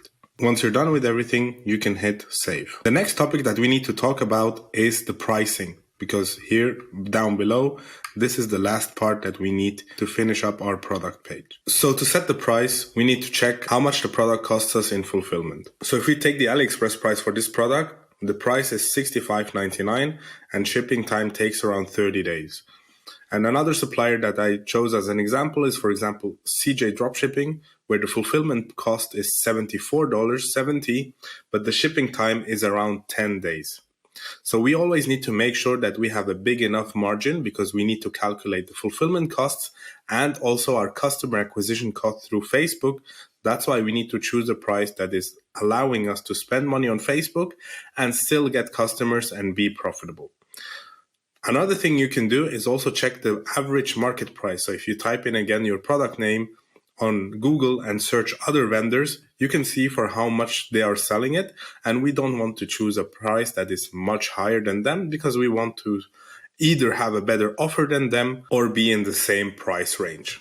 So the average cost for this product is around $139. The initial price that I would choose for my product to find my right audience and to get my first sales is going to be 1.5 times my fulfillment cost. So if I decide to go with CJ Dropshipping and my fulfillment cost is $74.70, I will go around 1.5x this price, which is going to be around $111.90, which will give me a margin of $37.20 margin. So to change the price for all my variants at the same time, we can just click here, select all, and then open bulk editor. Then you can select all of them here and choose $111.90.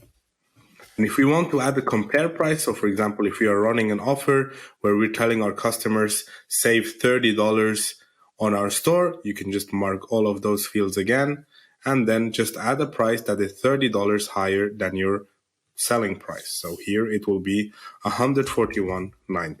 And then you click save. To get started with designing our store, you can click on online store on the left side and just scroll down here and explore the free theme library.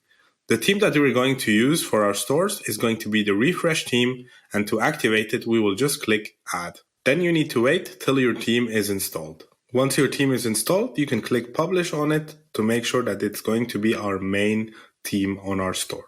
Then what we need to do is just click customize and start editing the theme. The first thing I like to do is always to add our logo. For that, you need to click on header, and here where it says logo image, you click select image, and then you upload your logo. Once you've uploaded your logo, it should look like this. And now you can see that the store colors are not matching our logo. So this is the next thing that we need to edit. To do that, you need to go to theme settings, colors, and start editing the colors here. To start editing the color, you can use the color scheme here on your header and make sure that you, for example, choose background 1. And once you do that, we can go to theme settings and search background 1, and we can find it here and make it white, for example. And then you can see that it starts matching. If we want our announcement bar to be the same green as our logo, since we installed the Chrome extension ColorZilla in the past, we can just click on the Chrome extension, click on color picker, and copy the code again. Once you have done that, you can click on accent 1 and paste the code here. Once you've done that, you can see that your announcement bar has the exact same color as your logo. And then I would always recommend to save your progress instead of losing all the work that you have done. So scrolling down, we want to add a nice picture that grabs our customer's attention. You can create a banner yourself on Canva or just use a nice picture that we have downloaded from our supplier. Once you have done that, you can come here and check the text and make sure that you add your product name, and then also add a nice text describing the product in a very brief way, and leave the button label as shop now and link it to your product. To do that, just click here and choose products and then choose your product. So every time somebody clicks on shop now, they will land on your product page. Once you have done that, you can see that the button color is not the same as our brand color. And if you would like to change that, you can just switch here the color scheme from background 2 to background 1, because background 1 is the place where we have added the green color, and then it should switch to a green button, exactly like that. And again, once you've done something, always click save. Now here on the left side, you can see what sections you have added to your homepage. We have started now with the slideshow, and here you can see that it shows you a featured collection. This is very important if you have a multi-product store where you have multiple products that you would like to sell, and add them all to a collection and add it here as a featured collection so your customers can see that you have multiple items.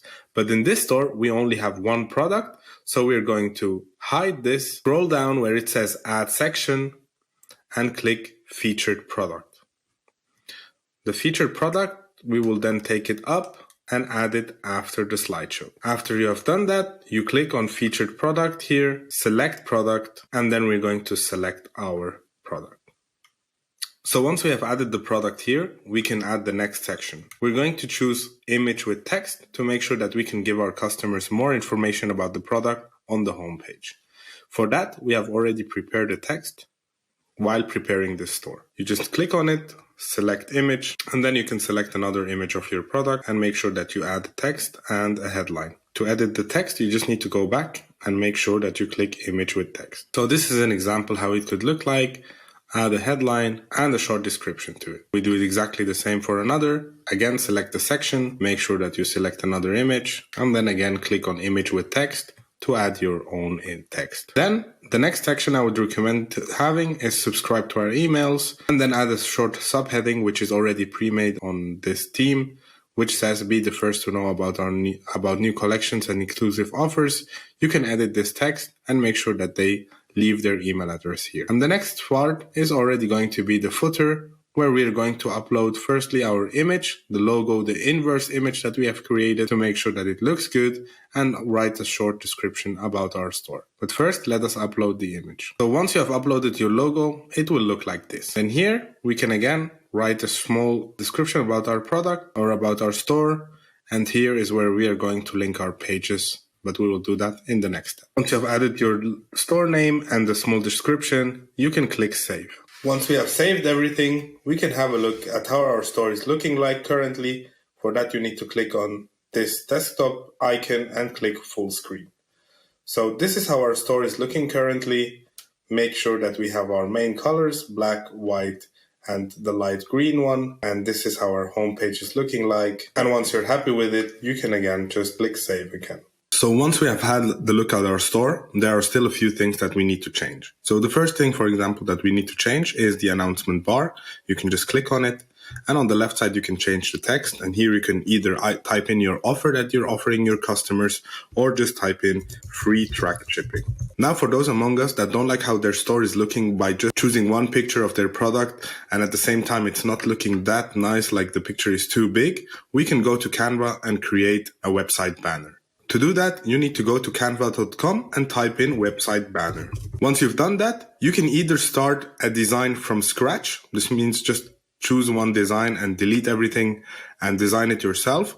Or you can scroll down and check if there's a design that you actually like and you would like to change. So for this example, we will go like on this one. And the cool thing about Canva is that it will suggest you other designs in the same category. And now for this store, I'm going to go with this one. And then you can just click customize this template and start designing this one. The first thing I do is, because we already have a shop now button on Shopify, is to remove this part here. I like to have light backgrounds. That's why I'm going to change the color from black to white to see how it looks. It's still looking a little bit grayish, but that's okay. Then here, we're going to type in our product name, and I try to keep it in one line, so I'm going to reduce the size of the font. Once you've done that, you can just make it here a little bit smaller, click on it again, and choose the size that you would like to have. Now here where it says new collection, you can either let it or just type in new arrival. If it's a one product page, you can also delete it completely. And the next thing we're going to do is to make sure that we're going to choose our color code on Colorzilla, click on color picker and copy the code, come back to the writing, click on the colors and type in our code here. And it's going to choose our code. And the same thing with this circle here, and choose our color, which is going to be already chosen here. Now the next thing we need to do is also to make sure that our product is showing here. So we're going to delete this. And again, to make sure that we have a product that has a transparent background, we can go to remove.bg and upload an image of our product. Once we have done that, it should look like this, and then you can just click download. Once we have done that, we make sure that we just drag the image up and click on it, and it should show on our design. Then we can place it here, and here you can see that we have two shadows, so we can just remove one, make sure that we have one, and place it in the middle, and then place our product above. Then you can play around with the sizing of your image. You can make it a lot bigger and place it on the right side. After playing around a little bit with the designs and the shadow and the text size, once I'm happy, I can just click on share, click on download, and download PNG. Now, an issue that most of you might face while downloading this picture is that it will give you an error message on Shopify that your picture is too large, like the size is too large. And a way to solve that is to go to the website imagecompressor.com and just upload your picture here, and it will compress your image and you can download it in a smaller size. Once your image is compressed, you can just click download and start using it. To upload your image, we can click again on the slideshow, click change image, and upload the image. Now you can see that we won't need the text container here, so we can just remove the heading here, remove the text, and if you want, you can also add this text to your Canva image. We will keep the Shop Now button, but just here, show container on desktop, we will click off. Once you've done that, you can go to image overlay opacity. You can see that our image is showing a little bit darker here, so we can make it 0 and make sure that the position of our button is going to be on the bottom left. To do that, you can click here and choose bottom left, and you will see that the Shop Now button will show here. Once you've done that, like always, click save. Now, if you want to show some reviews already on your homepage, you can scroll down, you can search the multi-columns part here and turn it back on and leave it here. Then we can click on the first one, and here you can see that we can select an image. And now, to make sure that we can show some reviews, we can go to Google and search transparent 5-star reviews. So once you're on Google, you can click on one and make sure that you save it. Then here where it says multi-column, we can select image and upload our image. And then you can click select, and you can see that it appears as 5-star reviews. Then here you can write your review 1, and we can repeat that process here on the second one. Again, select image, upload the 5 stars, and here you can write your review 2. Here the same thing, and also for the last one. And then, like always, click save.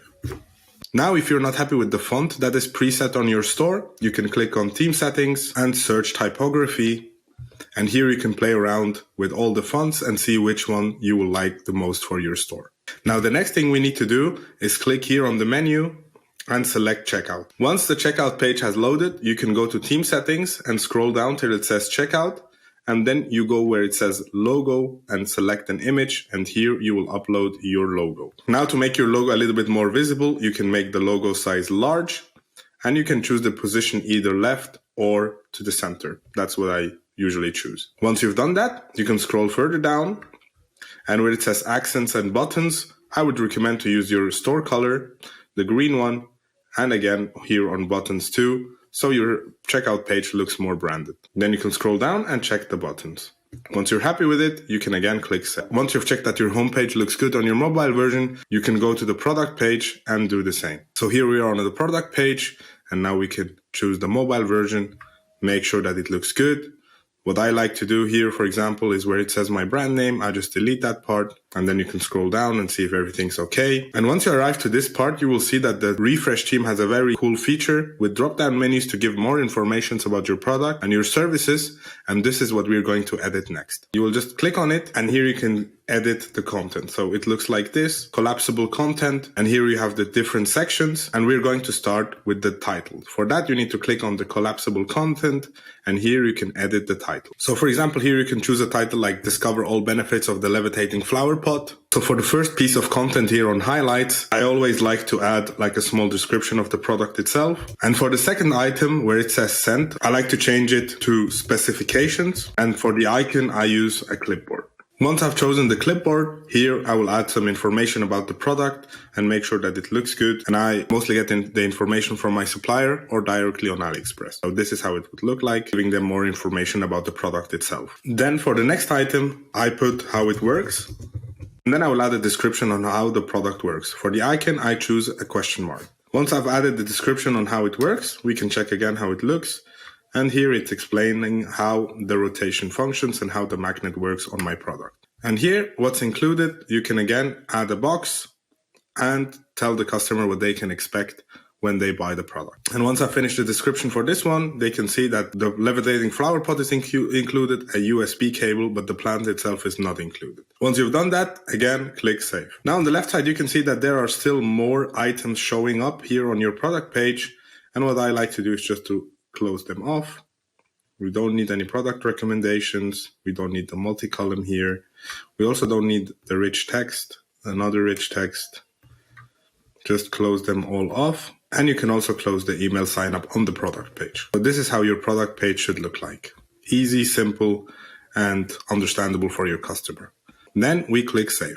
Now the next thing we need to edit is our menu. You can see that we need to edit our menu on top, and also we need to edit our footer menu because we need to add all the pages that are missing. To do that, we need to go back to our Shopify dashboard and click below Online Store on Pages and click Add Page. First page we're going to add are the FAQs, and you can find in the cheat sheet all the templates for all pages. So now for this example, I'm just going to add the templates. You can copy and paste them, make sure that they look good, and once you've added them, you can just click Save. Once you've done that, you can click Create Another Page, and this time we're going to add our story. Once you've pasted it in from the cheat sheet, you can click Save. Then we're going to create another page, and this time it's going to be shipping and delivery. Once you've added the shipping and delivery page, you can again click Save and create another page. Now, once you've added all the pages, you should have the privacy policy page, returns and refunds, terms of service, shipping and delivery, our story, FAQs, and the contact. Now, to make sure that it shows properly on our menus, we need to go to navigation. And here you can see that you have the footer menu and a main menu. We're going to edit the main menu first. In the main menu, we would like to delete the catalog and add our product page. So here you just click on link first,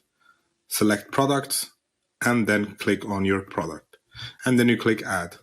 And we want to position that one in the middle. Once you've done that, you can click Save Menu. After that, we can also add a Track Your Order page. For that, you need to type in Track Your Order. And once you've typed in Track Your Order, you can just add the link parcelapp.com and just click here down below. Once you've done that, you can click Add. After adding the home page, our product page, our contact page, and our Track Your Order page, you can click Save Menu. Then you go back, and now it's time to edit our footer menu. So here we can delete the search, and the first menu item that we're going to add is the FAQ page. So here you can just go to Pages and search the FAQs and click Add. After the FAQs, we're going to add our returns and refund page, then click Add. Once you've added all the pages, your FAQ page, your shipping and delivery, returns and refunds, privacy policy, your contact page, and your terms of service, you can click Save. Now, to make sure that they appear on our store, we need to go back to our Shopify editor. Once we're here, we can refresh the page, and you will see that our menu on top has been updated. Now we need to make sure that our footer menu is updated. And here you can see that it's updated too. We have one section that we don't need, so we can just delete it and click Save. And that's it for our store so far. And now we can have a final look at our store and how it's looks. So guys, this is everything you needed to know to get your store ready. Now let's move on to the next section. Hey guys, in this section, I'm going to teach you which apps you need to install to your Shopify store to improve your conversions and make sure that your customers have a better experience on your store. To install apps, you can click here on the search bar, click on apps, and then click where it says all recommended apps and scroll down and click on Shopify App Store. The first app that we're going to install is AutoDS. AutoDS will help us import products to our store and also help us fulfill our orders. To find the app, you just need to type in AutoDS in the search bar. Once you've done that, you will land on this page and we're going to install the first app on the left side. You just click on it and click Add App. Once you've done that, you can click Install App. Here, you can either sign up with a new account or log in if you already have an existing account. Once you've logged in, you can see that your store has been successfully added to your account. Once you've connected it to your store, the next thing we need to do is going to install a Google Chrome extension that will help us import products to AutoDS. To do that, you need to type in AutoDS Dropshipping Helper in Google, and it will lead you to this page. And what we are going to do is to add it to our Chrome extensions. Now to import the product to our AutoDS platform, you will see that once you've installed the Chrome extension, this button here will show up. So the only thing we need to do is just click on the button and choose our store and then click Save. Once you've done that, you just need to wait till it's imported to your AutoDS account. If we go back to our AutoDS account, you will see that on the left side, you can click on drafts and you will see that your product will show up here. Another way to add products to your store is just to click add products on the top left and then click single product. Then you choose your store and click next. And here you just need to type in your product URL. And once you've done that, you can just click publish to store. Before importing the product to our store, we can save time by editing the product already on AutoDS. To do that, you can just click on the arrow here on the left side. And here you can see that you can start editing the title, in which collection you would like to have your product, and the tags. We can also already work on the description, on the variants that we want to import to our store and which ones not. We can also choose which images we want to import to our store and which ones not, and then also talk about the item specifications. So to do that, we can start with the title. We can just delete what's here.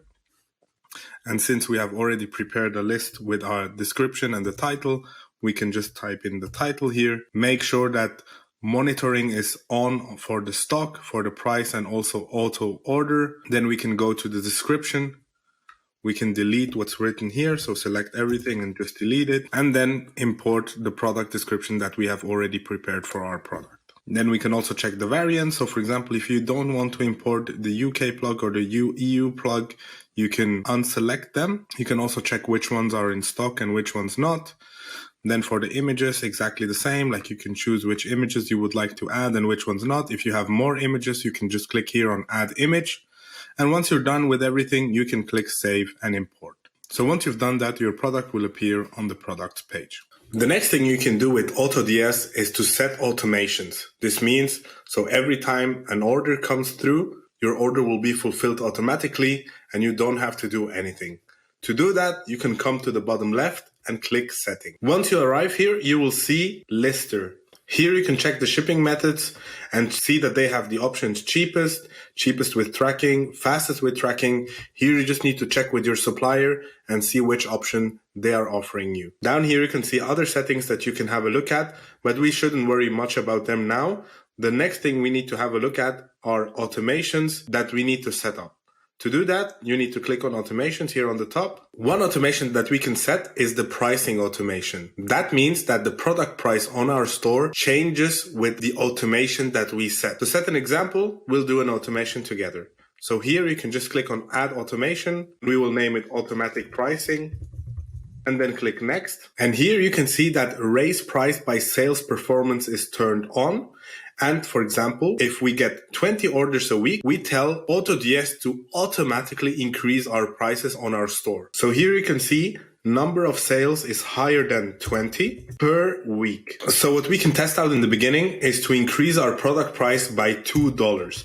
So this means if we get 20 orders a week, our prices will automatically rise by $2. Our main goal with this strategy is going to find a price where our sales are starting to decrease. So we're trying to test as many prices as possible. As our prices are starting to decrease, we will know the highest price that is working for our store and that is providing us the highest margins. Here on AutoDS, if you click next, they also have the same automation if your sales are lower than you expect, and then you can also start lowering the price to see what price works the best for your product. So here to lowering the price, let's say, so it works perfectly with our other automation. So if our sales are lower than 20 per week, then we change it here to week, then we would like to decrease our product price by $2 to see if a lower product price works better for us or not. Then you can click next and choose the product where you would like to use this automation. And once you've done that, you just click finish. The next thing we would like to have a look at is when we go back to supplier settings is to click on orders and make sure that those two boxes are turned on. So our orders will be marked as fulfilled by AutoDS automatically. To understand this process a little bit better, you can just have a look at the question marks here to understand what's really going on. Same for this one. And if you have more questions, you can easily just contact the customer support here on the bottom left and make sure that all your questions are answered. Since we are choosing the option of automatic fulfillment here, you can just click on balance here and make sure that you load your account with balance. You can either link your credit card or you can make sure that you top up your balance, and every time you get an order, it will be fulfilled automatically using your balance. The last thing we need to do here on AutoDS is go to notifications and make sure that all order notifications are turned on so you know exactly what's going on with your orders. So here you need to know if an order failed, or if you already get your tracking numbers, if you got a new order, if the order was processed successfully. You also want to get notifications about your stock and also about price changes, and make sure that you set your emails for daily to make sure that you are always up to date with the stuff that is going on AutoDS. And once you've done that, you can just click save. The next app that we need to install to our store is going to be Luke's Reviews, so we get some reviews on our product. Once you type in Luke's Reviews in the Shopify App Store, you can just click on the first app and make sure that you click Add App, then install the app. To get started here, I would always choose the beginner version, and once you're starting to scale your store, I would upgrade to Growth or Unlimited. So here you can click on the Start 14-day free trial, and here click Take Beginner instead. Once you've done that, you can click Approve, and it should take you to this page, and then you can click Continue. Here you can choose your store's primary language. It's going to be English. Click Continue. Then here you can already choose the star color. You can either choose your brand color or this golden color, and for now we will leave it like that. But if you would like to play around with it, you can use your brand color here and your star colors here. Once you've done that, you can click Continue. Here on this section, Luke's will ask you when they should reach out to customers and ask them for reviews. So here I generally choose 28 days, since by then the product should arrive to the customer, and this should be after fulfillment. Once you've done that, you can just click Continue. Here, it's also a great feature that if a customer posts a review with a picture, they will get an automatic discount of 15%, and then you can click Continue. And once you arrive to this page, we want to import reviews and click Import Now. Once we arrive to this page, we just need to drag this up to our bookmarks, and it will show here on our bookmarks. Then we just need to go to AliExpress and search our product, click on the bookmark, and make sure we import it to our stored URL. We want all 4 stars ratings and up. We want to import them from the beginning from all countries. All reviews should be translated to English. Here we also need to choose the product first. And here you can choose extra options if you want to import reviews only with pictures or fetch most recent reviews. But I don't do that in the beginning, and I just click Import. And here they will show you the different reviews, and here you can import them or reject them. So this looks like a very nice picture, and then it's a nice text. You can click Import. This one too, Import. Here you can check the text if it's good or not, and if it's good, I would import it. And once you feel like you've imported enough good reviews, you can just click Finish Importing. Once you've done that, you can click on Reviews, and you can check your reviews. You can see that you have 19 reviews now with a 5-star rating, which should look good on your Shopify store. To double check, you can come to your product page, and it should show up as 19 5-star reviews. And you can scroll down and see that you have got some nice reviews here on your product. The next app that we're going to install is going to be Klaviyo. With Klaviyo, we're going to start our retention-based marketing. This means we're going to retarget people who already visited our store, but they didn't complete a purchase.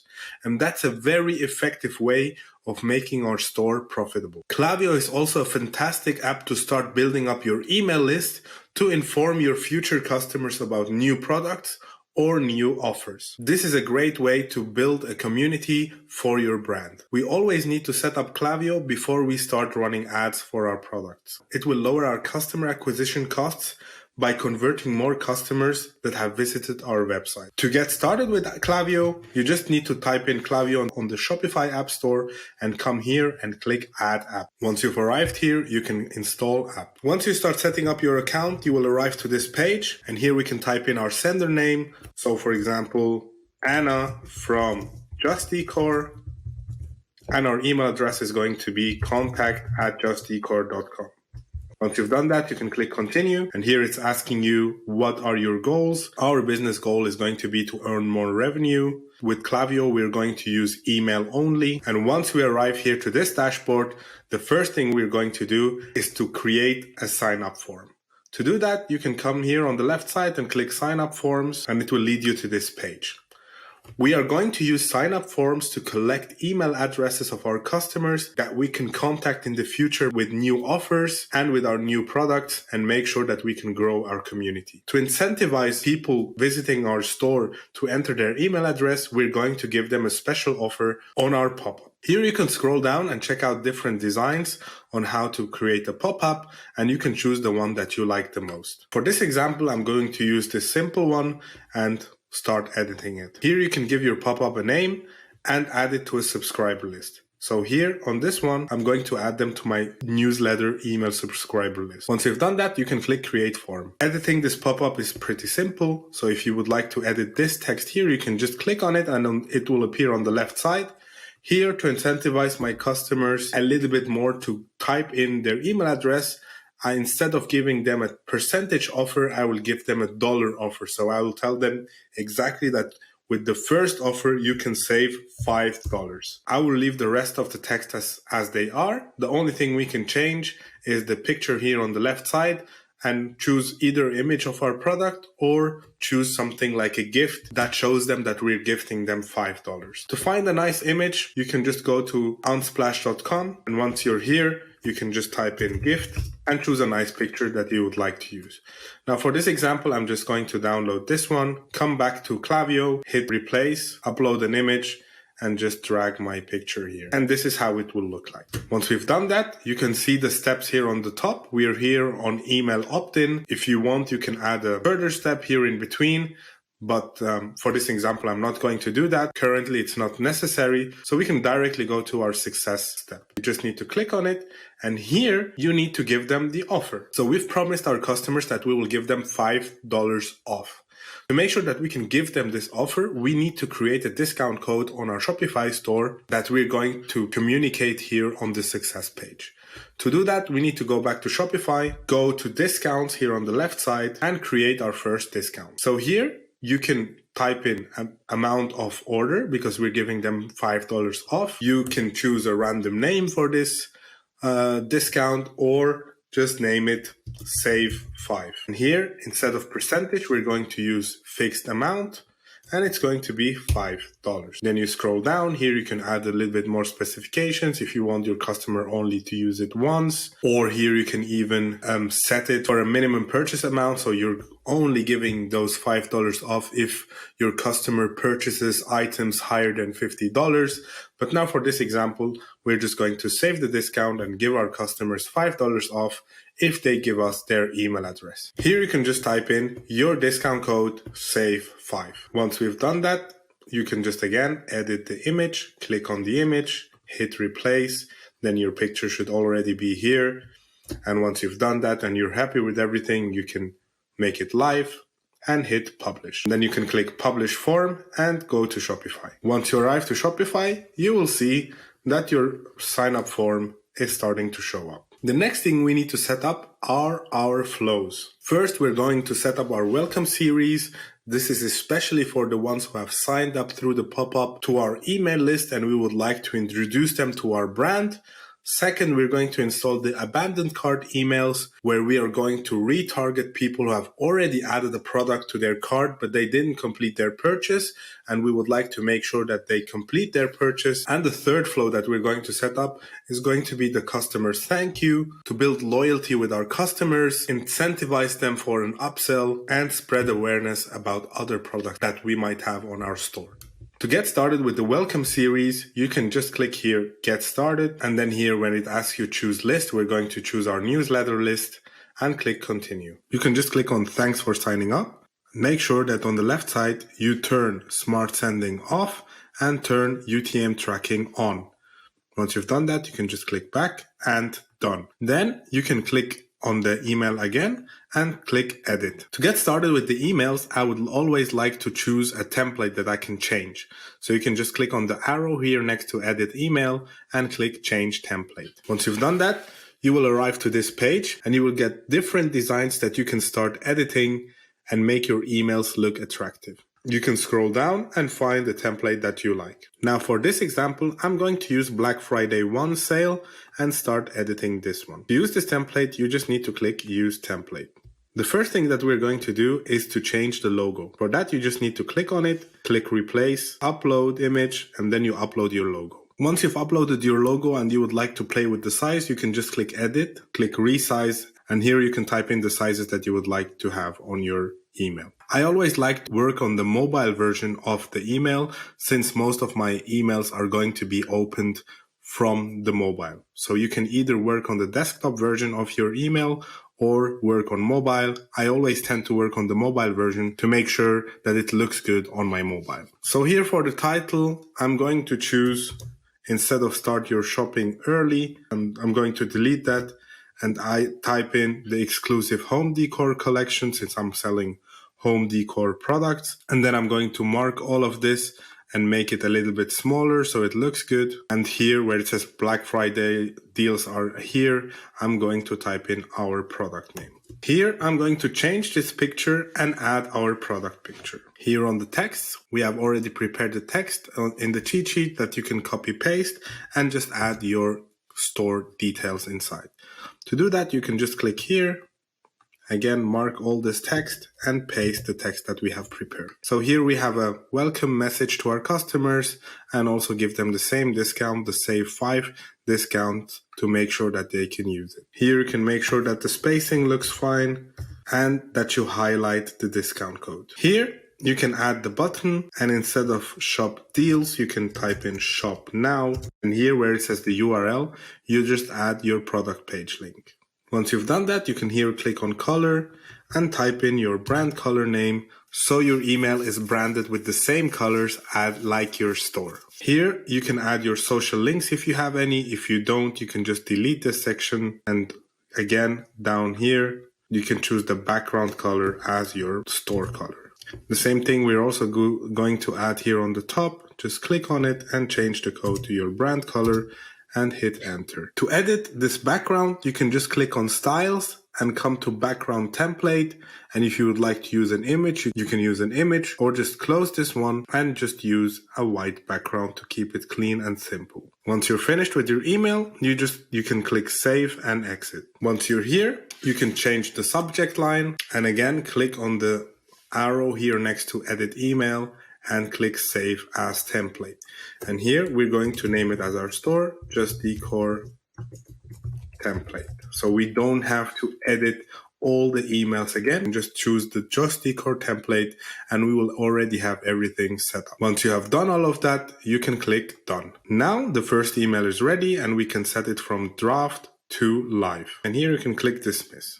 The next thing we're going to do is just going to change the order of follow us on social media and check out our bestsellers, since we are going to give them our offers first and then at the end ask them to follow us on social media. So for the offers, we're going to wait 3 days. I will leave it just as it is and then again wait 4 days to send them the email to follow us on social media. To edit this one, you can just again click on it, go to smart sending on the left side, turn it off and turn UTM tracking on.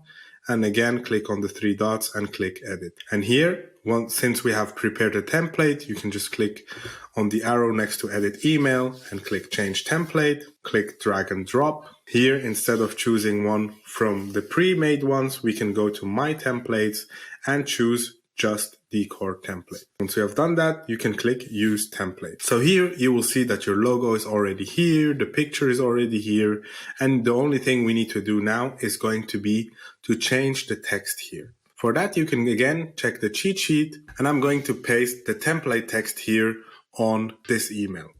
You can just again click on it, make sure that you select everything here on this email and paste the new text. And here you will have some boxes where you type in your product description and images. Here you can insert your promotion details and at the end you will add your name and your store details. One thing you need to check too is that you remove your organization name or your full address if you don't want to show that on your emails. But here for this one, we can just click again, save and exit. And here, instead of bestsellers, you can type in check out our offer. Once you've done that, you can click done. Same here. Once we're done with the email, we can set it from draft to live. The whole purpose of the second email is to introduce our customers to our store's bestsellers. If we have multiple items, we are going to highlight any special deals or promotions that we have. And you can also include customer reviews or testimonials to give potential customers an idea of the quality of our products and services. Additionally, you can also share more about your store's mission and values and how your products align with those values. This can help customers feel more connected to your brand and understand what sets you apart from other stores. On the third and final email on the welcome series, we are going to focus on building a relationship with our customers and encourage them to engage with our store. This could include inviting them to follow our social media accounts or join our loyalty program to stay connected and earn rewards. Additionally, we can highlight any resources or services that we offer to help customers make informed purchasing decisions, such as product guides, size charts, or a customer service hotline.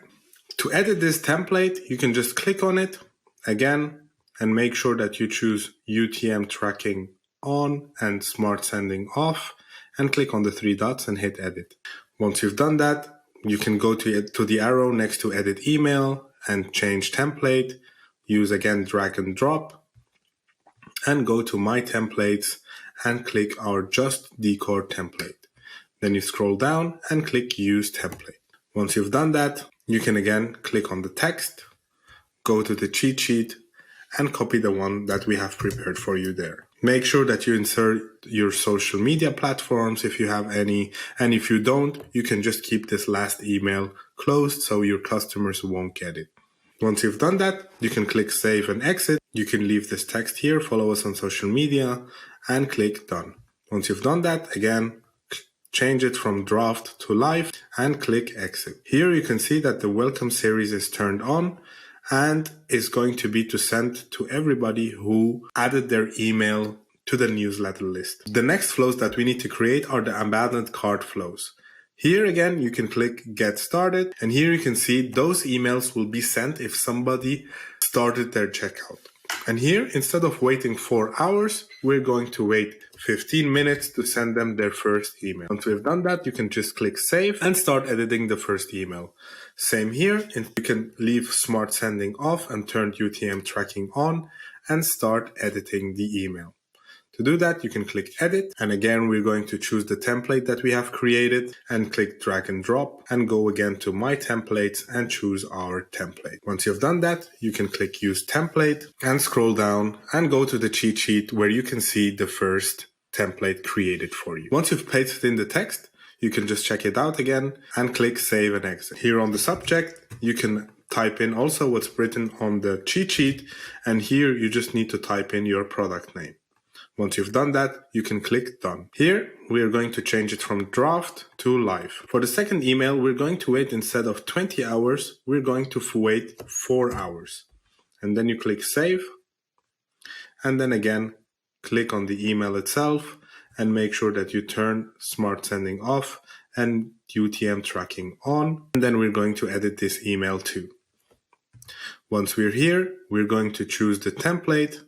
We can click change template, again click drag and drop, go to my templates and choose the template that we have created. Once we have it, you can click use template. Now for this text, again, the only thing we need to do is going to be to change the text. Just click on the text and go to the cheat sheet and paste the text that is prepared for the second email. You can copy it, come back here and paste it. And here the interesting thing is when you come to this part, to make it even easier for you, we're offering a special discount. Then you type in your product name and just for you. And here you are going to create a new code. So here you are going to give them a better offer. So for example, you can offer $10 off, and you just need to type in your discount code here that you're going to give your customers, and here discount amount. It could be a percentage discount. You can offer 20% off. Just important that you type in your discount code here and the amount off that you're going to give here. So your customer can go and click on this link here, the checkout, and use the discount that you're giving them. Once you came up with a good idea for a discount that you can afford giving your customers, you can click again, save and exit, and edit the subject line. For the subject line, we're going to add your product name here and then is waiting for you. So for example, the levitating flower pot is waiting for you. Everything else we're going to leave as it is, and we're going to click done. Once you've done that, we're going to change our email from draft to live. The next thing we're going to do is going to duplicate the waiting hours since we want to send as third email. So here you can just click clone and drag this below our last email and change it from 4 hours to 24 hours. Once we've done that, you can click save, and then we're going to duplicate this email here and just drag it down after wait 1 day and start editing this email too. Here, everything is already going to be ready, so we can just directly click edit email. So for the last email, we're going to click here again and type in the text that we have prepared for you in the cheat sheet. Once you've done that, you can just again fill in the missing information here. And once you've done that, you can just click save and exit. For the subject line, we're going to add this line here. Your cart is still waiting for you, and so is our discount. And here you will type in the promotion you're giving your customers. Once you've done that, you can click done. And again, from manual, switch it to live and make sure that you click exit. The next flow that we need to add is going to be our customer thank you. For that, you just need to click get started on customer thank you, then edit the first one. And again, make sure that you turn smart sending off and you turn 2UTM tracking on, and we will start editing the first one. Once we have pasted that in, you can again click save and exit. And for the subject line, you type in your order confirmation. And here where it says store name, you can just add your store name. Once you've done that, you can click done. And then change it from draft to live. And once you've done that, you can click exit. The next app that we're going to install is going to be SMS Pump. And once you click on it, you just click add app. Once you arrive here, you click add sales channel. Once it's downloaded, you can click get started now. Once you've logged in, you can click set up SMS only. Here you can type in your company name, type in your phone number, if you have an additional address, and select your industry. The welcome message to your SMS subscribers can be as here in the template. If you want to change it a little bit, you can change it, but I will leave it for now and click finish. Once you arrive to this page, we need to set up our flows and automations, and just click here on the left side to access them. Once you have arrived to this page, you can delete all the flows that are already here, and we're going to create them all from scratch. Once it looks like this, you can click explore more flows and click create new flow. So here we're going to change the name of our flow to abandoned checkout. Once you've changed the name, you can click save. And here we're going to choose our first trigger. Here on the left side, you will see the different triggers. And for the abandoned checkout, we're going to choose the abandoned checkout trigger. And then we will add a delay. And here, interval, we're going to choose minutes. And we want to send our first SMS after 15 minutes. So here, type in 15. So here you will see the first trigger is abandoned checkout. Then we wait for 15 minutes. And then we're going to add another step where we are going to add an action. The action is going to be an SMS. Here you will have a text already prepared for you, and you can delete all the texts that are here and paste the text that we have prepared for you in the cheat sheet. Here in this text, you will see that we have some brackets that you need to fill out. So here you need to type in your product name, and just make sure that you look out for those spaces where you need to type in your own information. And once you've done that, you can click save. Once you click save, you can once again add a name for your flow. So we're going to name it abandoned checkout flow. Once you've done that, you can click save. We're not done yet with editing. So here again, we're going to add a step. And now we're going to add a condition. So here as a condition, you can choose customer made an order after flow started is true. Then if yes, we're going to end the flow. But if not, we're going to add another delay and add another SMS. So here we're going to add another delay.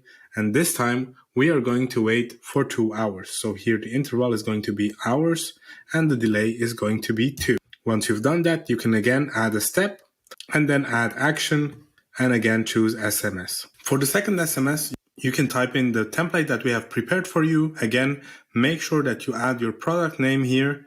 And by offering a 10% discount here where it says discount code, you can just click on discount code and make a 10% discount code for your customer. Once you've done that, click save. Then again, we're going to add a step. And here again, we're going to add a condition. And then again, we're going to choose a condition. And here, choose where it says SMS bump, made order after flow started. And then if it's true, we're going to end the flow. If it's not true, we're again going to add the final step here on our banded checkout, add a delay, set up the delay for 20 hours, and add again an action and an SMS. Once you have done that, you can go back again to your SMS, delete all the text here, and paste the one that we have prepared for you on the cheat sheet. If your discount code is lighting in red, you need to fix the amount. So here the percentage is going to be 20% that we're offering on our final SMS, and click apply. Once you've done that, it will appear in gray again. And here for stop opt out, if it's lighting in red, you can just make a little bit space for it, and then it should show normal again. You can always preview your SMS and see how it looks. So here you need to type in your product name, and here it's saying it's going fast. Click here to finish your purchase with a 20% discount using the code that is going to be automatically generated by SMS Bump, and your customers can just click here on this link and go back to your website. Once we have done all of that, you can just click save.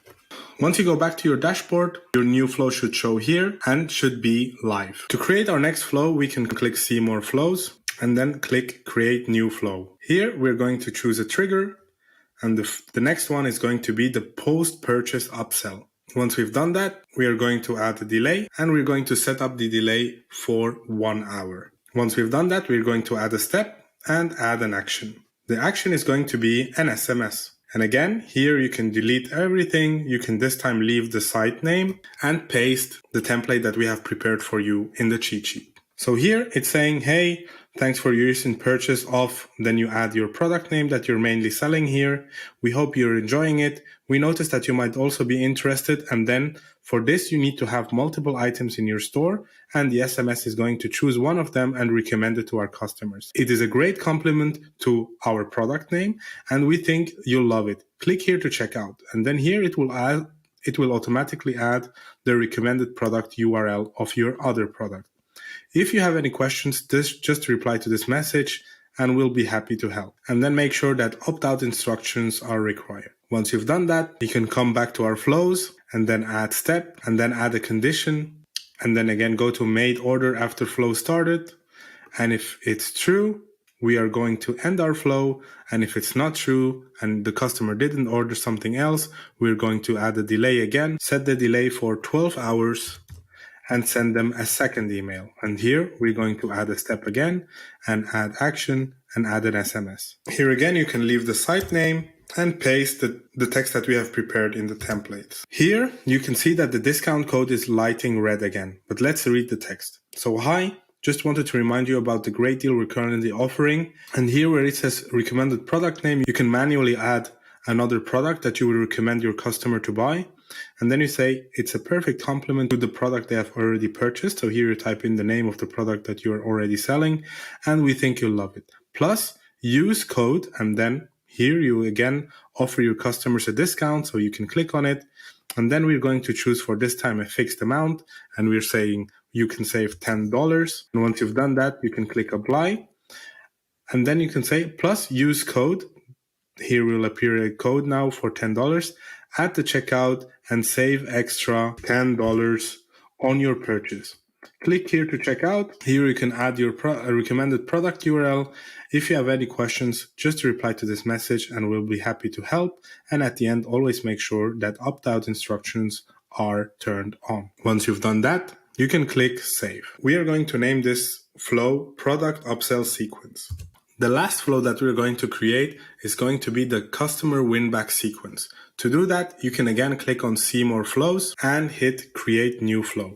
The trigger this time is going to be order created, and then here the delay for the first one is going to be 10 days. And the step that we're going to add is an action and an SMS. And again, you can go back to the cheat sheet and paste the text that we have prepared for you. Once you have pasted in the text from the customer win-back sequence, you will see that it says, hey, billing first name. We noticed that it's been a while since you made a purchase from our store. We miss you. To show you how much we value you, we are offering a special deal just for you. Use code, and then here again, you can give them a discount. So for example, this time, if you can afford it, you give $15 off, and then you click apply. Add a checkout to save, and then here in those brackets, you just type in $15 on your next purchase. Click here to check out what's new. And here you're manually going to type in your website URL. So you can delete that and just type in your website URL. We hope to see you back soon. Once you've done that, you can again just click save to make sure that it's saved. And we're going to name this flow customer win back sequence.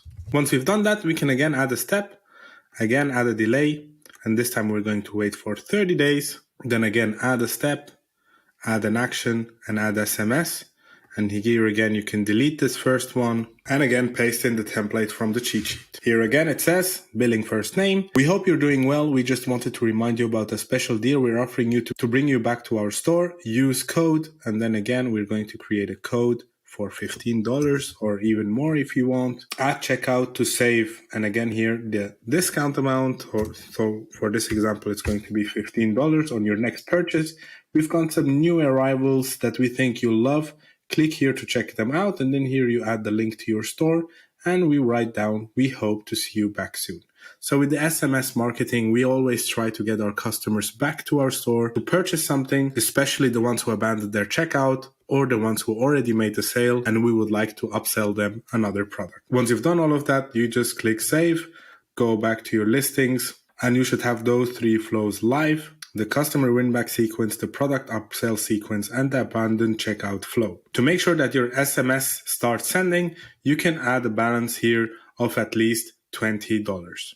The next app that we're going to install is going to be Tidio Live Chat. We're going to use this app to interact directly with our customers and help them complete their purchase. Once you type in Tidio Live Chat on the Shopify App Store, you can click on this one and make sure that you add app. Once you've done that, you can click on Install App. Once you arrive to this page, you can start customizing your chatbot.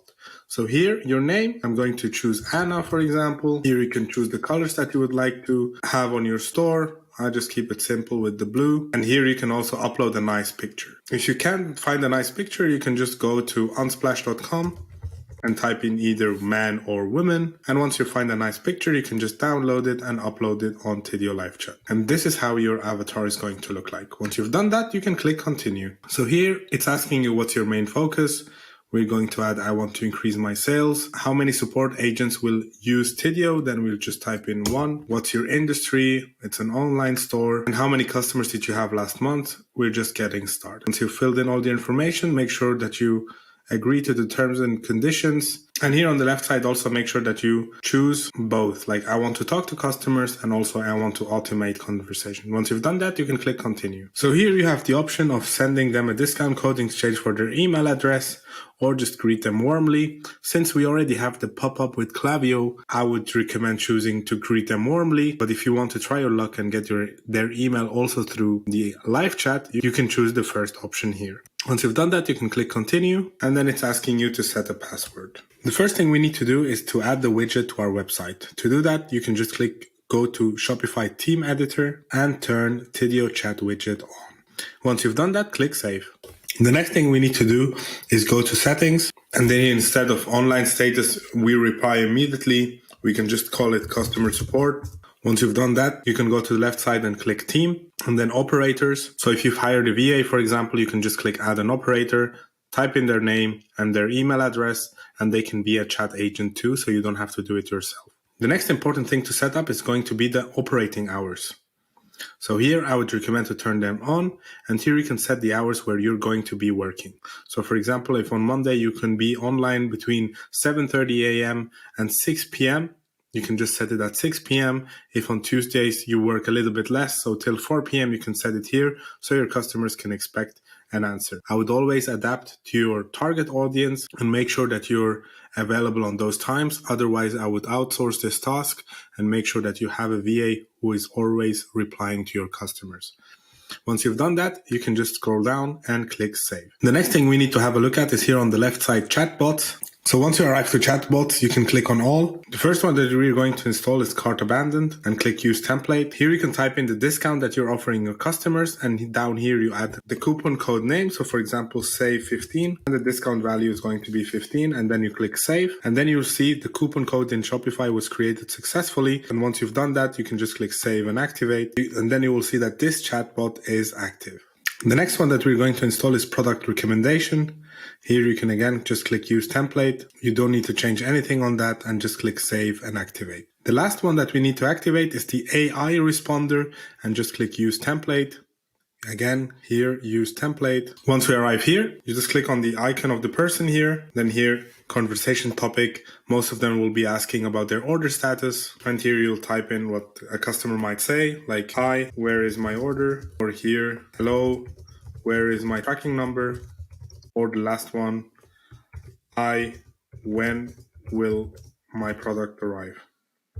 Once you've done that, you can click on the message that we're going to send them. And here you can just delete the message here and go to the cheat sheet and paste the message that we have prepared for you there. So here it says, hello, we try our best to ship items as fast as we can. Please allow 4 to 7 days processing time for your order to ship out.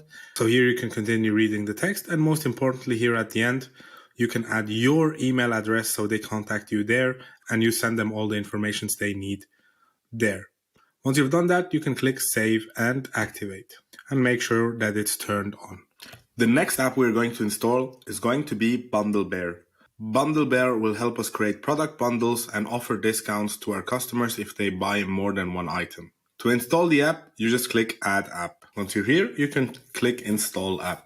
Once you arrive to this page, you can create your first offer. For the offer name, you can call it Offer 1. Here you have different options. If you have multiple items in your store, you can create a bundle with another product. Volume discount means the more your customer buys, the less he has to pay. Mix and match means if they buy multiple different products, they will also get a discount. And cart goal means that you offer a discount when a customer reaches a specific cart value. So for example, if they spend at least $50 on your store, they will get a discount. Now for our example, we're going to use a volume discount. We will just need to click on it. Then you can either choose to have it for all the products or for specific products. Now for this example, we're going to choose our main product, the levitating flower pot. And here you can set up the discount. You just need to calculate that and see how much your fulfillment costs are. And once you've checked with your supplier, you can offer, for example, 10% discount if they buy 2 items, 15% discount if they buy 3 items, or 20% if they buy 4. If you want to reduce this amount of offers, you can just delete one. And if you want to add more, you can just click Add Option. Here on the right side, you will see how it will look like. Now for our product, if they buy 2 and save 10%, instead of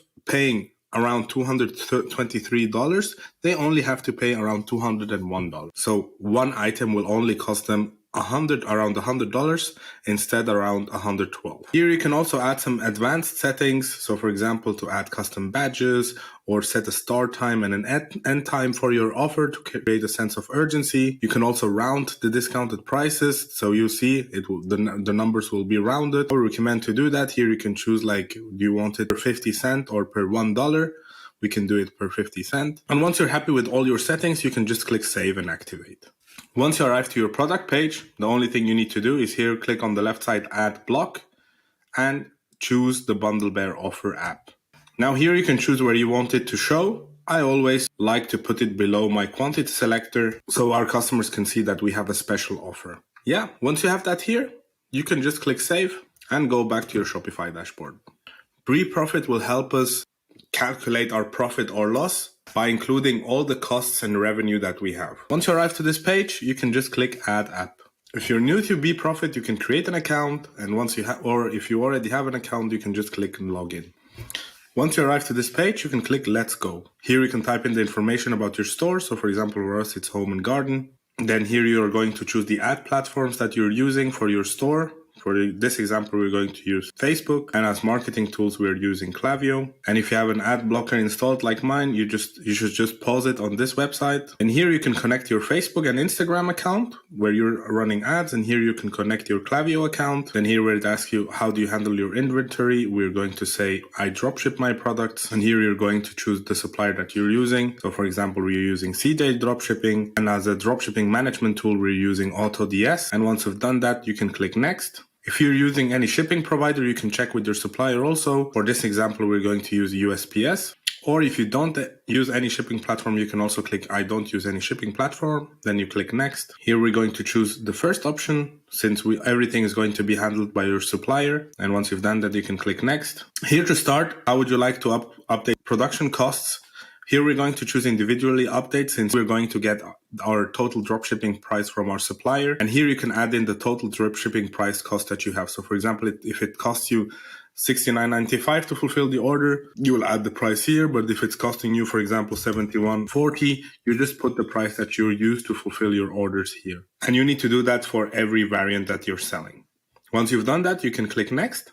For this step, you need to connect your payment gateways on your store. So for example, if you're using Shopify Payments or Stripe or PayPal, it will calculate the fees automatically here for you. Once you've done that, you click next. Here you can list all the expenses that you have. So for example, currently we only have the Shopify plan for $29. But if you have an other external app installed, or if you're paying a VA, or if you have any expenses that you have fixed for your company, you can add them here and select the status and also select how frequently you have to pay that.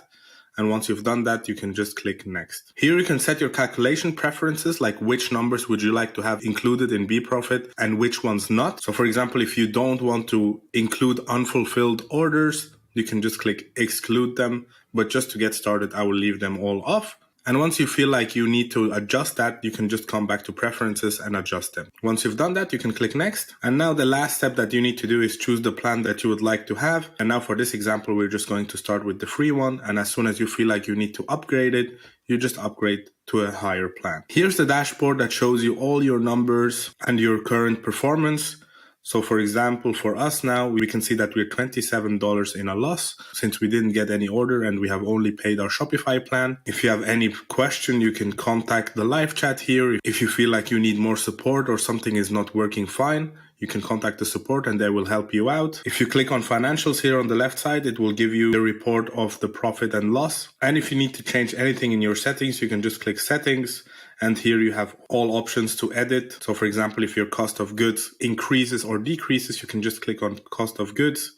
And you will again arrive to this page, and it will also tell you like if there are variants missing, you just have to fill in this information here. So BProfit helps you to keep track of your profit and loss and show you where you're spending your money and how you're getting your money back. And it will definitely help you take decisions whether to scale your brand or test another product. So those are the essential apps that you need on your Shopify store. We are now able to start with retention marketing. We are able to give our customers special offers. We are able to automate our fulfillment. We have social proof on our store thanks to reviews. We can help out our customers with an instant live chat, and we are able to track our finances to take further decisions. Hey guys, it's Camille Saar, again known as the Ecom King, and I'm going to be walking through marketing content with you. Now, this is extremely important if you want to see success with your dropshipping and e-commerce products. Now, what this part of the course is all about is about the content that you're going to be using to display on people's feeds once you start using advertisements on things like Instagram, Facebook, and all those other platforms.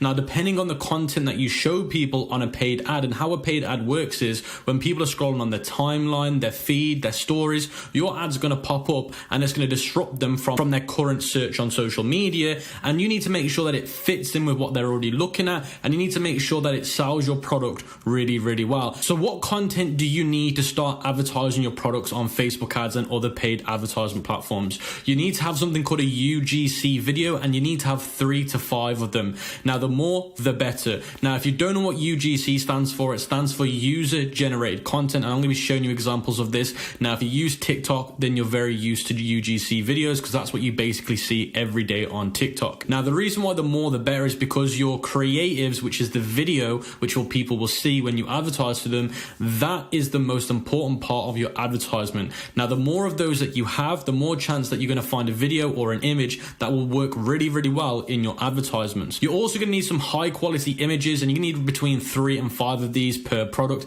Now, again, the more, the better. Now, the reason why you want some images is because you can use these as thumbnails for the videos, and you're also going to be doing image ads and carousel ads to see which one will work better out of videos. images or carousels. Also going to need 1 to 2 testimonial videos, and the reason why you're going to want testimonial videos is because this is the best method when you're doing retargeting. Now, retargeting is basically when somebody's seen your ad before, you're going to show them another ad again, and they know that they've seen your product before and your advertisement before, but this video is going to be a testimonial video, because if somebody's already seen your ad before and they've not bought from you, it's because maybe they don't trust you. So if you show them a testimonial video, they're going to think, I needed to see some proof of concept to buy it. So that's going to encourage them to go and buy it. You're going to need 10 ad copies per product, 1 short, 1 medium, and 1 long. If you want to split test these, you're going to want 10 ad headlines per product as well. Now, if you don't know what ad copies are, these are basically the description that goes underneath your ad, and a headline is the short text, which is the title of your ad. And I'm going to be showing you examples of these so you guys completely understand what I'm talking about. The product that I'm going to be using as an example for this part of the free course is going to be this reusable, erasable notebook.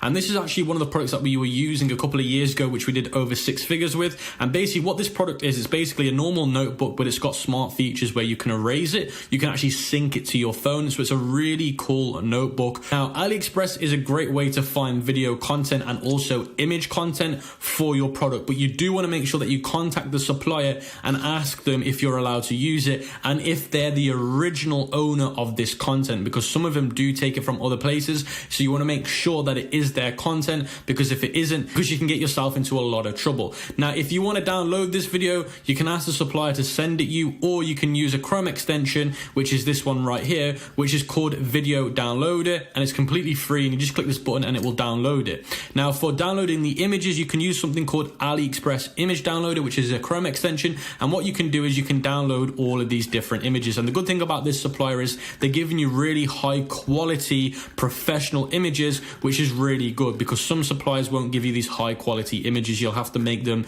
in Canva. If we take a look at this video on this AliExpress seller page, you're going to see that this is what we call a high quality professional style video, and this isn't UGC content, by the way, and that's the content that we're looking for. And you can see that they've got some nice sharp close-ups, and they've got it in quite a corporate professional look, which is not what we're currently going for. And you can see here as well, it's got a nice them using it in action and whatnot, but this is what they call high quality cinematic footage. Now, although this is great video and you could also use this for your product, now what I would say to you guys is you want to be testing very professional content like that, and you also want to be testing UGC content. So it doesn't mean that you shouldn't go for professional content. You want to try it out, but you also want to aim for UGC content. So guys, what I'm going to be doing now is I'm going to be showing you the exact same product that I showed you on AliExpress, but I'm going to be showing you UGC content for it instead of that professional cinematic content, and I'll let you guys let me know which one you think is more engaging. These Elfin Book Smart Notebooks has to be the greatest invention out there,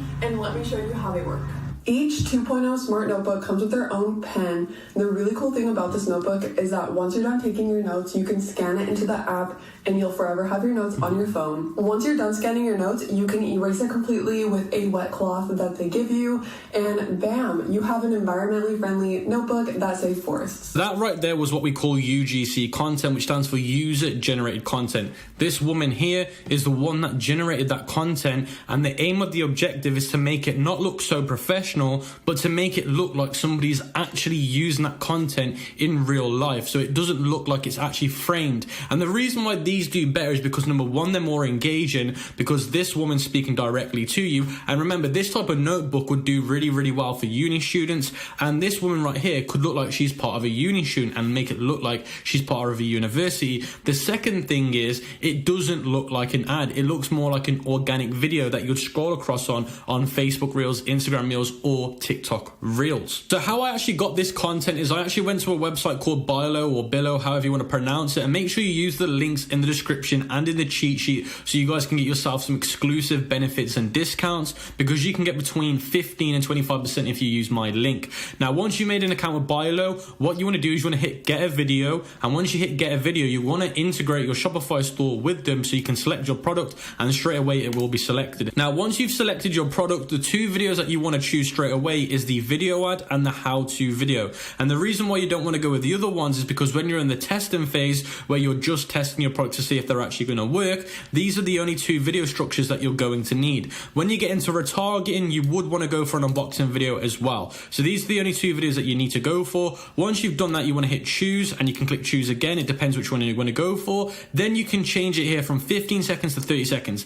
Now, I recommend that you keep them between 15 and 30 seconds. You don't need a 60-second video. So it's either these two, it's down to you. Then here you can go over the scenarios. So you can actually tell them exactly what you want them to say in the video. So you can actually type here, I want you to say this, I want you to say this. Don't worry if you don't know what to put in this section right here. I'm going to be showing you how you could potentially find ideas to actually put in this scenario. Then here you can see what you want them to mention. They can either mention the brand and product, they can mention the product features, they can mention a call to action. You're definitely going to want a call to action, you're definitely going to want a promo, and you're definitely going to want the product features, so make sure you add those. Then in terms of the format, you choose 9:16 because if you need to, you can actually resize it to 1:1, because if you go to 1:1, you can't resize it. Then here it says where your videos will be displayed. Now the good thing is if you're advertising on Facebook, Instagram, and on TikTok, they all got the same dimensions, so it actually doesn't really matter. Now here it says video add-ons, and in my opinion, the only ones that you need is subtitles, and it's an extra $19. In terms of logos and stuff like that, you can use a video editing software that I'll be talking about later and get it done a lot cheaper. And when you scroll down, it says here creator criteria. This is basically meaning which influencer do you want to make that UGC content. Is it going to be a male that needs to make it, or is it going to be a female, or is it going to be any? So this is you choosing what type of influencer you want to actually approach you with a job offer to make that video for you. You can choose the age range, then you can choose how many videos you want, and obviously like I said to you before, you want between 3 and 5 videos, and then it will say promo code, and make sure you use the promo code that will be in the cheat sheet so you can get between 15 and 25% off. Now in terms of how long it will take you to get your videos, it can take between 3 and 4 weeks. Now, once you place your order, after a few weeks, you want to go to where it says creators, and you want to go to where it says waiting for approval. And what will happen is you'll get loads of influencers that have applied for your job to actually do the video that you want making. So once you do that, you want to click on their name and look at their portfolio and see which one will work best for you. And once you've selected the influencers you wanted, a few weeks later, you will go to the content section, and under waiting for approval, you will get the videos that they've made, and you can either approve them or ask them to change certain things. Once you've approved them, you go into my content and you'll find the content there that you can actually download. Now something that I'd recommend that you guys do before you order your UGC content is head over to the Facebook ad library and go to these filters and change them both to all, and then you want to go to the search bar and search for certain search phrases that could be related to your product. So I'll put in mine reusable notebook, and what you're trying to do here is you're trying to find other advertisers selling a similar product to yours or the exact same one.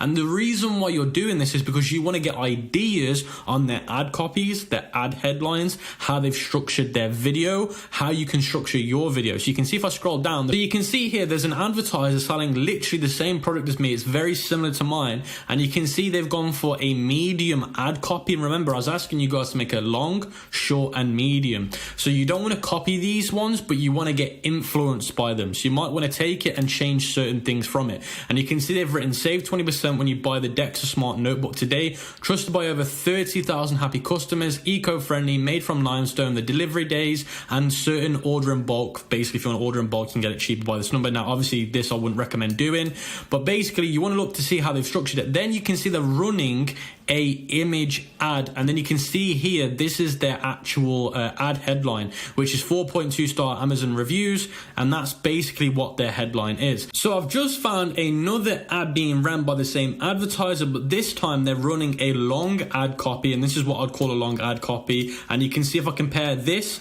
to this one right here, it is a lot longer. And if we take a look at the ad headline, which is this one right here, they've got 2022 erasable and reusable diary. If we take a look at the other one, it was the Amazon star reviews as the headline. So you can see they're doing it differently. And they're also running a video. So let's play their 15-second video. You can see it says eco-friendly, reusable. They've gone for a professional looking video. You can see it there being used. And you can see they're showing the different features of the product. And they're also going over a promo code that you can use. use. So they've gone for what we call a high quality professional video instead of a UGC video. So I've just found another video, but this time it's from a different advertiser. This one's from Reuse Notebook, and they're actually running a 15-second UGC video instead of a professional video. You can see it right here. This one is actually UGC content, not professional content. And you can see people are starting to use UGC content instead of professional content. So what I could do here is I could take inspiration because they've gone for a medium ad copy, and you can also take inspiration to see what they've said in the video. And remember, when you order on buy low, you need to tell them what you want them to be said in the video, so you can take ideas of what they're saying in this video. So going through some more ad library ads, you can see there's some image ads from these other companies, and I can take some inspiration of how their videos are, what their images are like, how their ad copies are. This is a short ad copy, as you can see here.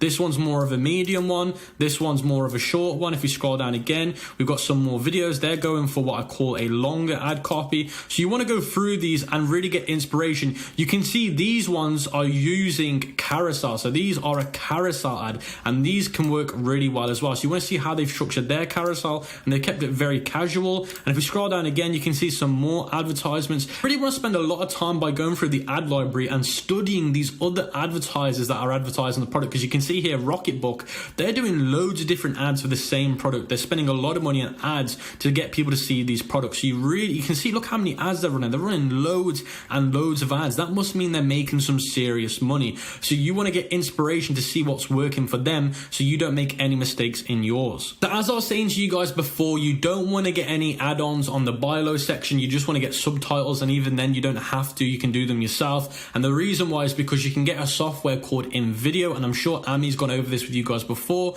And InVideo is a very cheap, beginner-friendly video ad software where you can edit your videos, you can create some Giphies, you can do some amazing things in InVideo. I've been using these guys for the past 2.5 years, and I've never had any issues with them. And the plan that I'd recommend that you guys go for is the business plan, because it is very affordable and it gives you all the features that you're going to need. Now, the reason why you're going to want to use InVideo is because once you've got your custom content made, you can add it into InVideo, and you can add your logo in there, you can add subtitles, you can add voiceovers, you can do whatever you want to that content to make it even better. If you use my link in the description, you're going to get yourself an exclusive discount code that you can't get anywhere else, which will make it even cheaper than the $15 on a monthly basis. Now, this is a great alternative to get UGC content made if buy low is too expensive or it's going to take too long to get the content made. You can head over to Amazon, search for your product, order the product directly from Amazon, which will cost you $10, and you can get it shipped to yourself within a day with Amazon Prime, or a few days. Then what you might want to do is you might head over to TikTok, look at your product by searching for it, sort it by videos. Then you can see what videos people are making on TikTok about the product, and then what you can do is you can then recreate your video to be very similar to one of theirs. So you're basically making the UGC content yourself instead of getting somebody else to do it for you and paying a premium. Now, obviously, this is only going to be applicable if you're confident in doing this and you're comfortable. But this is what I do recommend people do if you're on a lower budget, or if you want to save a little bit of time. Because at the end of the day, you can watch all these other videos of people doing it, and you can learn from what's made it do really, really well. If these guys have got 100,000 views, they must be doing something right. So you can just recreate it based on this. Now, what you want to do after you've made the content is you might want to go into InVideo and add your logo, add your subtitles, add your music. So that's why I'm recommending InVideo as well. So this is a great alternative to making UGC content yourself. And as long as you've got a smartphone that has a decent camera, which records in 1080p, then you're good to go. Now, that's going to be the marketing content section of this free course. Now, the guys that are going to be covering TikTok ads, Facebook ads, Google ads, they're also going to be talking about content for those platforms as well. So they're going to go into extreme details based on the different platform that you use. And this was just a general overview of how you can get your content done. Hey guys, welcome to the Facebook ads module of 2023 course. My name is Suraj, and I'll be going through a complete step-by-step guide on how to run Facebook ads effectively. Here is a quick overview of what we are going to cover. First, a Facebook page, business manager, and pixel setup. The next, we'll cover the Facebook ad structure and your first testing campaign setup. Then we'll discuss about free method of tracking your ads, which is YouTube tracking at the ad level. Then we will cover setting up the columns properly and how to analyze your data. After that, we'll cover scaling structure and how we do optimization, killing poor campaigns and ad sets, and then scaling. After that, we'll cover retargetings and lookalike audiences. And last but not the least, creative formation and testing strategy for 2023. To create a Facebook Business Manager, you should go to this link, business.facebook.com/create. Once you come here, if you have not logged in, first of all, you need to log in with your personal account, with your personal Facebook account. And after that, you will be able to see this button, which is called Create Account. Once you click on it, you will see three options here. So your business name, your name, and your email address. Here in business name, you can also put your store name just to start your business manager. And after that, what you can do is you can click on submit. So basically, that's it. To create Facebook business page, what you need to do is go to your personal Facebook profile and then click on these dots over here. And from here, you need to click on create section page. Once you click on this, you'll be able to see the section. And what you need to do is you need to put your store name or your brand name over here in the page name.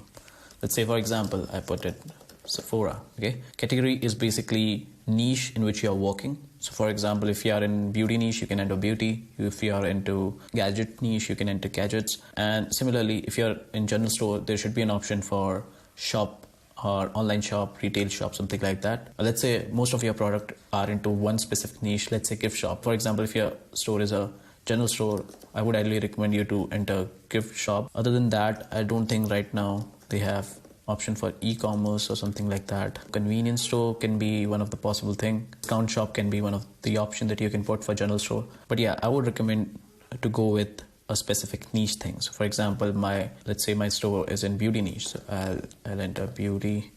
So here, health and beauty or beauty, cosmetic and personal care. So I'll add that. And in the description, you need to provide as much information as possible of your store. Okay, after this, your page will be set up and you need to add profile picture and cover photos for here. And from here is you need to add your business information in the about section. You are good to go with business page. Let's see how we can create an ad account inside of your business manager. So let's go to our business manager. You need to go over your account section in add accounts, right? And here, so if your business manager is new, what you can do is click on add. Over here, you will see there are three different options. So the option that you need for the start is this one, create a new ad account. Okay, once you click on this, it will ask you about your ad account name. You can put your ad account name, put your time zone here, put your information about your currency, click on next, the business for which you will be using it, click on create, and you will be good to go. So over here you can see you will assign yourself. You will click on manage ad account. This will give you all the rights for your ad account, right? Click on assign and ad account successfully created. Then after that, you'll need to add payment info. In case of payment info, you can add your credit card, debit card information. Maybe you'll be able to see PayPal, connecting PayPal option as well that you can do. But right now I'm not doing it. You can do it once you are ready to run your ads. Okay. So this is how you set up your Facebook ad account. Okay, let's see how we can set up our Facebook pixel. So what you have to do is you need to go to data sources, then you need to go to pixel. Over here, what you have to do is click on add pixel. Okay, this is how it will show you. What you need to do is you need to add your pixel name. I would recommend you to name it according to your store name or your brand name so that you have a clear idea what pixel is related to your store. So for example, I have this testing store 1, and you can put your URL. It's a optional thing. Then you can click on continue. After that, it will ask you, are you ready to set up your pixel? You'll say set up the pixel now. Over here, you have to select add code you're using partner integration, because through this method, we don't need to do any manual coding or so. We already have third-party integration basically with Shopify. So what you have to do, you have to click on here. And after this, you need to connect to Shopify. How this thing works is basically you need to have an app which basically connects Shopify with Facebook. Let's see how this works. So now we will connect our Facebook app to our Shopify store. What you need to do is you can go to your online store, go to preferences, and from here you will go down and see Facebook pixel. Click on setup Facebook. So what this will do is it will connect the Facebook app, channel app basically with your store. And this will also help you to connect the pixel and conversion APIs properly. And we will talk about conversion API later in this video. Okay, let's add this channel. Once you click on this, it will ask you to log into your Facebook profile. So let's connect it. So it will ask you to connect your account, which is personal account. So let's do it. Once this is done, what you need to do is connect with the business manager that you have created. Click on connect. Once this is done, it will ask for your domain verification. We will also talk about domain verification, which is an important part of conversion API, setting up conversion APIs properly. But we will talk about a different method because this will take time. You can also do it from here by clicking on confirm, but it'll take some time. And you can do it from here and also from your business manager. So we can skip this part for now. Let's click on the ad account that we have recently created, which is basically our testing ad account. Click on this. Okay, we haven't added any payment method. So once you add your payment method, it will show a green tick over here. Once you added your payment detail, it will show a green tick and you will go to the next step, which is basically connecting your Facebook page. So over here, you will connect the page that you have created. Click on connect. Yeah, once it's done, coming to the next part, which is an important part, data sharing. So what is data sharing and why this step is so important? So after iOS update, the pixel tracking is not that effective. And now it is heavily impacting businesses all over the world. So there it comes the role of conversion APIs and this app channel, where what you do is basically you are sending data from server side, which is basically our Shopify.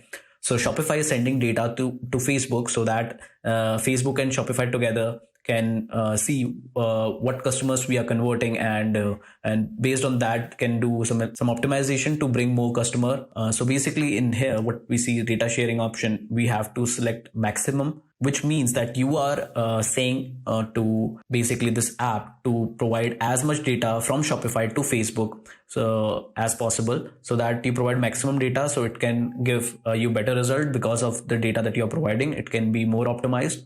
So that's why basically your conversion API and pixel will do advanced matching, and because of that you'll get better results. So let's see what details it shows. So yeah, you can see over the detail it shared. So basically Shopify is providing these data, for example this data, back to Facebook, and because of that only your Facebook ads are optimizing on the basis of that. So let's see what we have to do next. We can connect our pixel. Right now I think another pixel is connected. What we have to do is we have to select the pixel that we have recently created, which is I think testing store 1. Let's connect this pixel, and yeah, once we do that, we'll click on confirm. Right, and after that we will select the region where we are mainly targeting, like the main country that we'll be targeting. So let's start with United States. You can add, if you're targeting European countries, you can add that. Click on terms and condition and you can click on accept, and final step setup will be completed after you add your payment details. So right now it's not showing to me because of this reason, but yeah, it'll show to you. So once it's done, you have set up the pixel properly, and you have also like set it up for the maximum data sharing so that Shopify can provide data back to Facebook. So first of all, we'll be doing a domain verification. So what that is, so what you need to do is go to business settings again, and then go to brand safety, click on domains. Here you can add a domain. For example, in my case, the domain was my testing. So right, add this domain, remove the HTTPS part. As you can see over here, it has mentioned that thing. So remove this, click on add. Once you have done this, what you can do is, there is a simple step you have to do. The steps are mentioned here as well. Let me just do the same for you. So what you need to do is copy this meta tag, and you need to put this meta tag into your theme.liquid file in your Shopify code. So basically go to your online store, go to theme, click on action, click on edit code, right? Go to theme.liquid, and over here you can see this is a head file over here. What you need to do is just add one line of code over here. This tag is added, and then what you can do is you can click on verify domain. So this is the first step that you need to do, domain verification. This will help you to authenticate your domain for Facebook, and that's how this added protection for both for Facebook side and for Shopify side. So they have a very good communication in between them. So first part you have to complete this, which is domain verification. Coming to the next part, which is you're setting up aggregated events. So what are aggregated events? Let's understand that. Let me just go to event manager. Go to event manager. Now here you see one button called manage prioritized events. Once you click over here, you will see your verified domain over here. So what you need to do is you need to click on drop down. Or if you don't have any drop down, what you need to click on is it's called as manage events. You need to click on manage events, and then you need to add events one by one based on the priorities. What this does is basically it's telling Facebook that what are the major top 6 to 8 events that you want Pixel to focus on, or you can say that your conversion API to focus on. Okay, so these are the events that you have to focus on: purchase, add payment info, initiate checkout, add to cart, view content, and search. And in this order only. This is basically what you're telling to Facebook is that you need to focus on these major events. After this, you can save it out. I think this part has been done. One more thing you need to do, you have to click on this button, back button, click on your pixel that you have created for your store, and in that you have to go to settings section. You have to turn on the automatic advanced matching. What this will do is it will give data to Facebook that you have to collect more information automatically from Shopify. And also you want to turn this on. So track events automatically without code, you have to turn it on. This is how you set up your conversion APIs. Now let's go to our ads manager and understand what each component means, and then we will create our first product testing campaign. So first, click on create button. Over here, you should select sales objective only. Whenever you are running sales campaign for your e-commerce and dropshipping store, always choose this option. This is the option that always convert. Why? Because Facebook algorithm is so strong that it knows who can be your potential customers based on their previous activities. So they have very high intent. These type of audiences have very high intent. So that's why Facebook will send you these audiences only. If you select any other objective, you might get some sort of traffic. If you'll select this objective, or maybe engagement, you may get some likes or comments, but they are less likely to convert because they haven't shown any sort of actions or activities before. So if you'll select this option, Facebook will send you higher quality or higher intent audience. So we'll click on this, we'll click on continue. Then over here, we'll select manual sales campaign. Now, this is the hierarchy. Basically, this is your campaign, this is your ad set, and this is your ad. Now let's dive into it one by one. First of all, now over here at the campaign name, I prefer this structure in which you can write down product name first of all, and then the audience testing campaign. Basically what the objective of the campaign is. Here we are going to launch our first product testing campaign, which will be basically testing out the targeting and the audience that are working for us. So that's why I named it audience testing campaign. And then the campaign budget type. So if it is ABO campaign, you can write down ABO, or if it is a CBO campaign, you can write down CBO. We'll understand what ABO and CBO mean right now. So over here, we have already selected it as sales. Over here, you don't need to touch it. And coming to this part, which mentions advantage campaign budget. So earlier it was known as CBO, which is campaign budget optimization. Now it is called as advantage campaign budget by Facebook. So what this basically is that when you turn it on, you are setting the budget at the campaign level.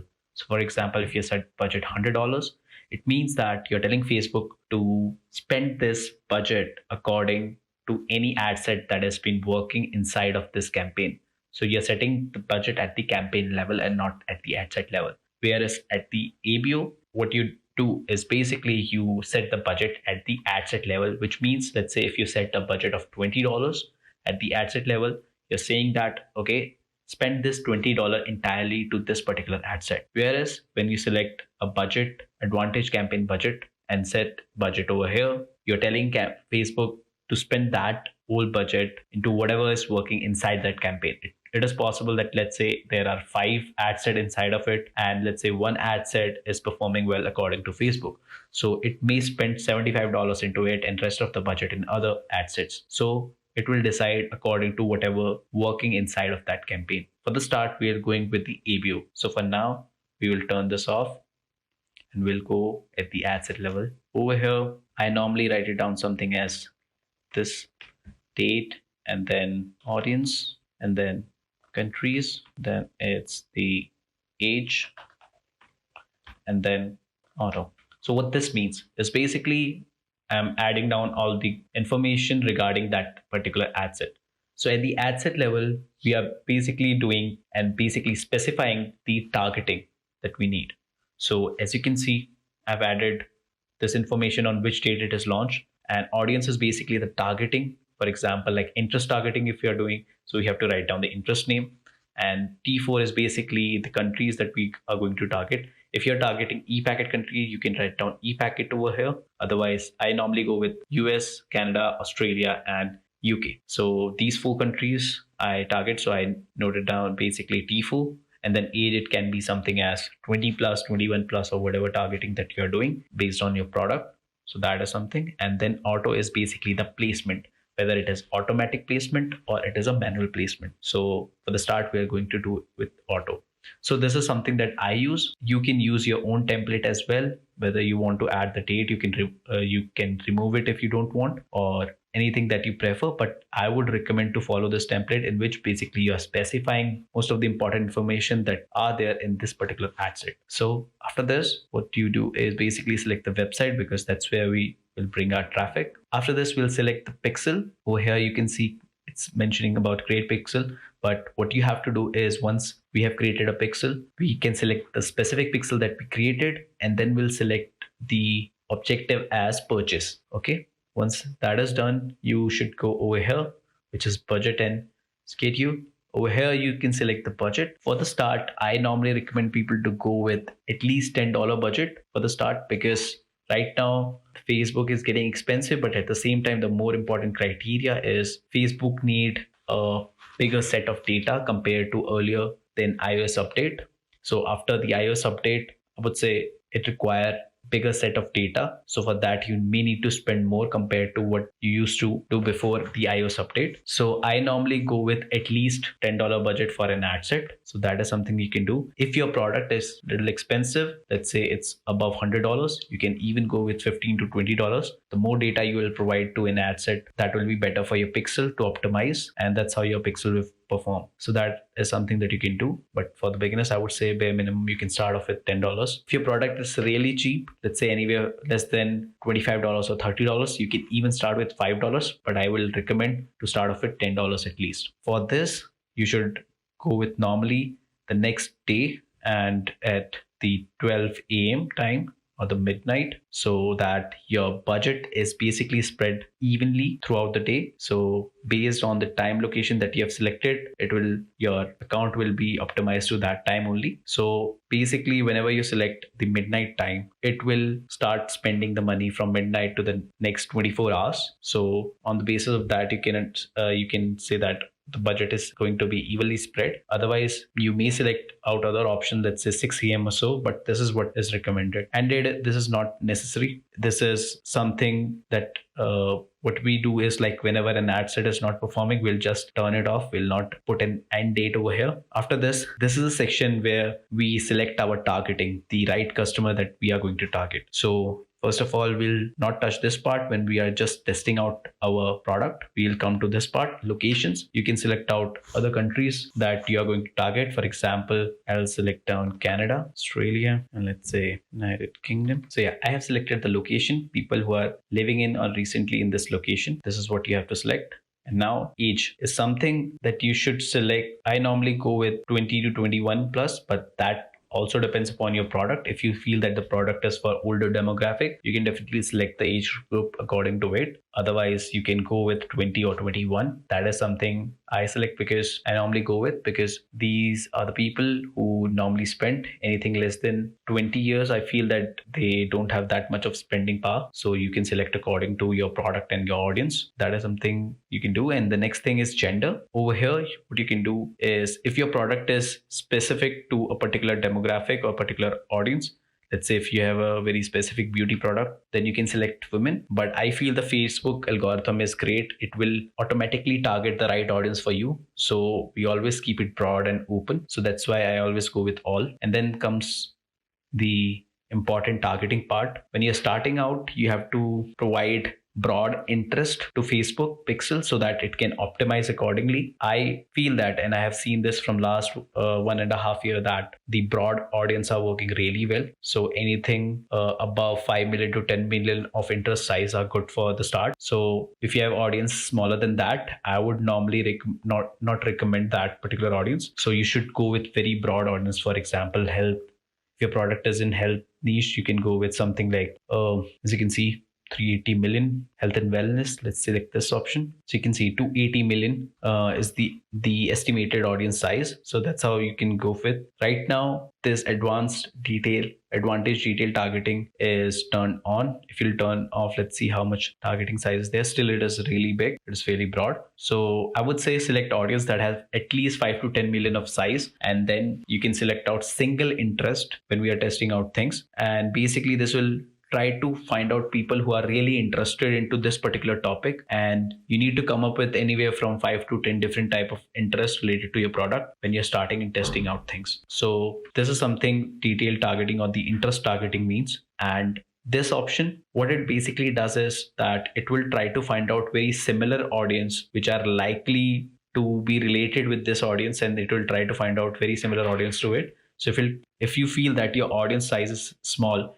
you can select this option. And I guess most of the recent account right now, they have this selected by default, and maybe this option is not available for you, which means that Facebook has added this option inside of your interest targeting part. That is something that you can do. And I would not recommend to exclude anything right now, because it just increases the CPM. Because what I feel right now is Facebook has been really great in terms of finding out your right audience. The broader audience that you can provide to Facebook, the better targeting or better, I would say, optimization it can do. So don't exclude anything. Now coming to the next part, which is languages. The countries that I have selected, basically they are all English speaking. So I don't think that I should select the English all, but it totally depends upon you. If you feel that you are selecting some different country and you want your ads are basically in English, your website is in English, you can do this thing and select English from here, English all. Otherwise you can remove it as well. There is no issue in this. And also, like, I have selected T4 countries. If you want to go with, you can select the e-packet country minus Brazil and Mexico, I guess, because of the chargeback issues. And yeah, basically you can select these options. But right now for me, like, these are the countries that are really high converting. The conversion rate is really high. So that's why I've selected these options. So yeah, in terms of language, this is completed.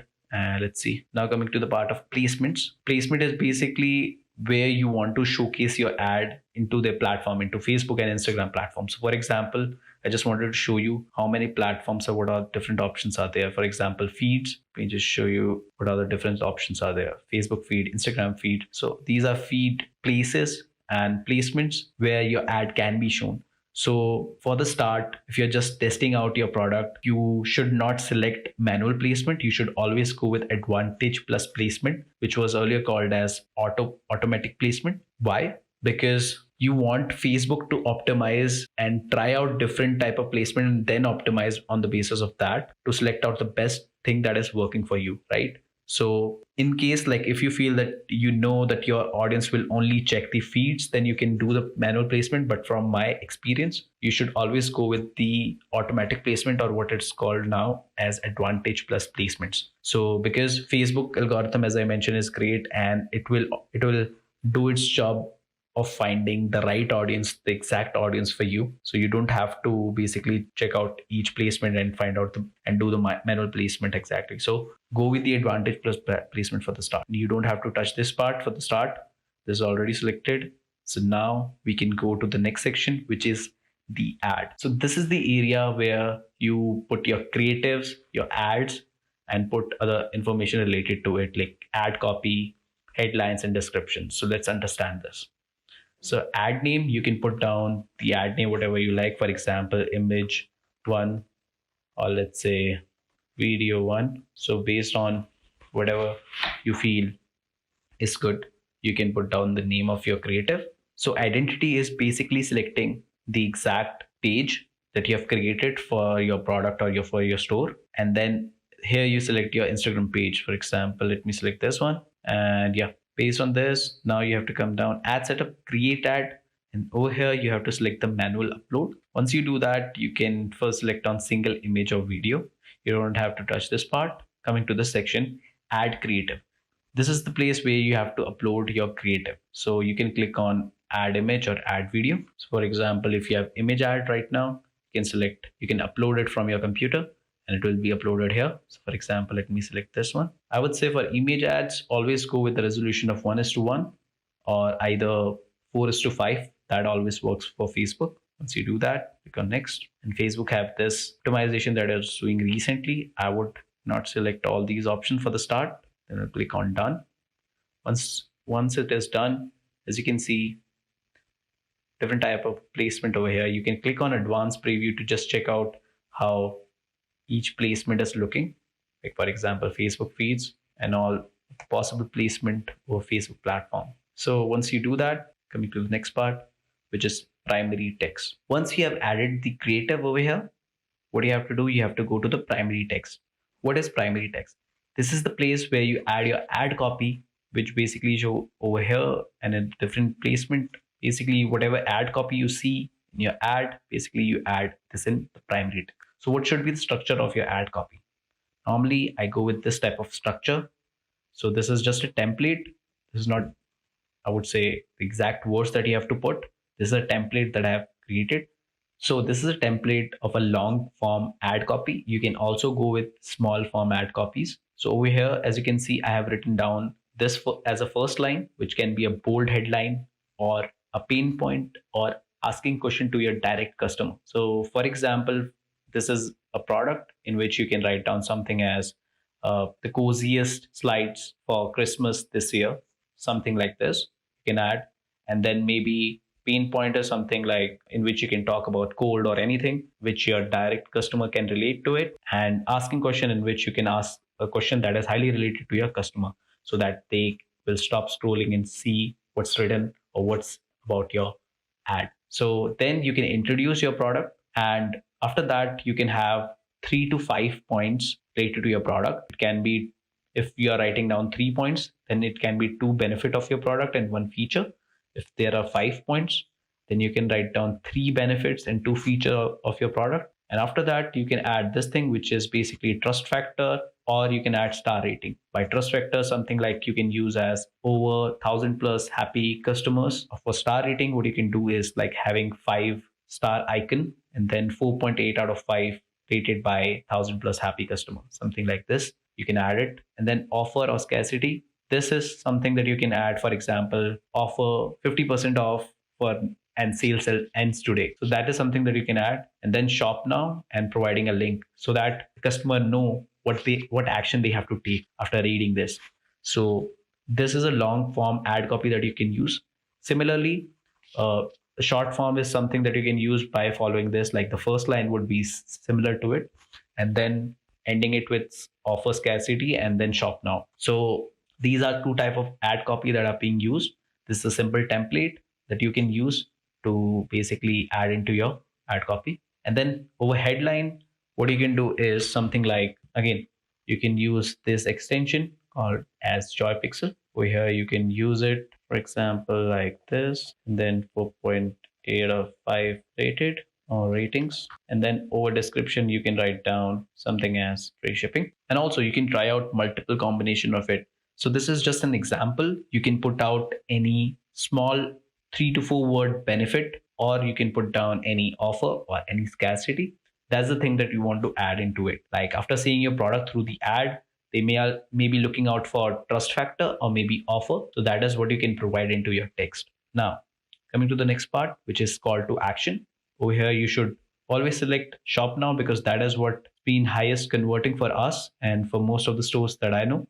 So that is the option that you can select. Now coming to the next part, which is this has been recently introduced by Facebook. Over here, let's see what are the options we have. You can see you can add custom labels just below your ad. What you can do is you can select free delivery if you are providing free shipping or free delivery over here. And then maybe you can select out like payment options.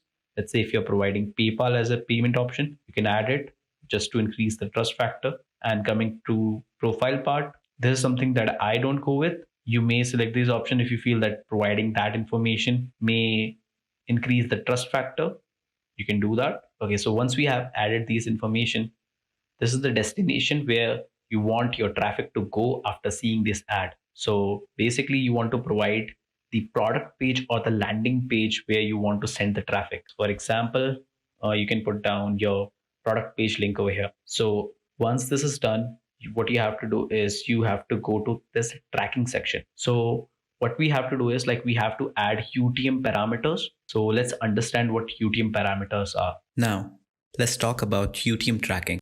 As we all know that after the iOS update, it is really difficult to track down data back to Facebook dashboard or even just track out from where the sales are coming. To overcome that, there is a free way with which you can check out from where the sales are coming or from where the sessions are coming. For this, you can use the UTM parameters.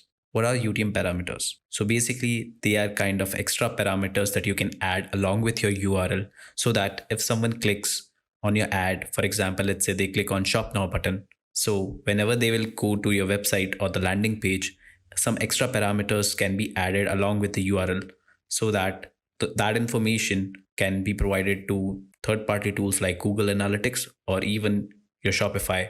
You can easily check out at Shopify reports from where the sales are coming by providing certain UTM parameters. So when you are at your ad level in your campaign, once you have added all the information related to, let's say, your page, and then when you have added your creative, and once you add your website URL, which will be the landing page or the product page, right? Once you have added that information, what you have to do is go to this section, which is called as tracking. Over here, there is a section called UTM parameters. Over here, you can either use pre-built UTM parameters through the websites, or you can use this tool from Facebook.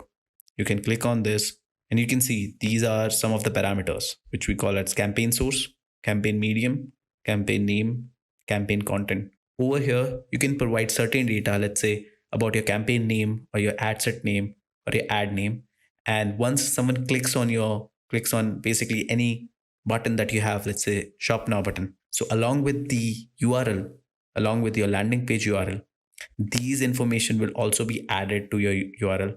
And that's how Shopify or Google Analytics can easily track down from where the customer is coming. So to do that, you have to do is at the campaign source, basically you can select it as Facebook. By this, you are saying that, okay, the source from where the traffic is coming is Facebook. Or you can even say that FB or FB marketing or anything, whichever you prefer. So you can select that. Once this is selected, we can come to campaign medium. I normally recommend people to add more information about like campaign name and ad set name so that once you see all that information over dashboard, let's say Google Analytics or Shopify reports, you can easily recognize the ad set from where the sales is coming or from where the traffic is coming. So for example, at the campaign medium, it's basically you can see the meaning of this is written over here, but I normally write it down as CPC, which basically represent cost per click.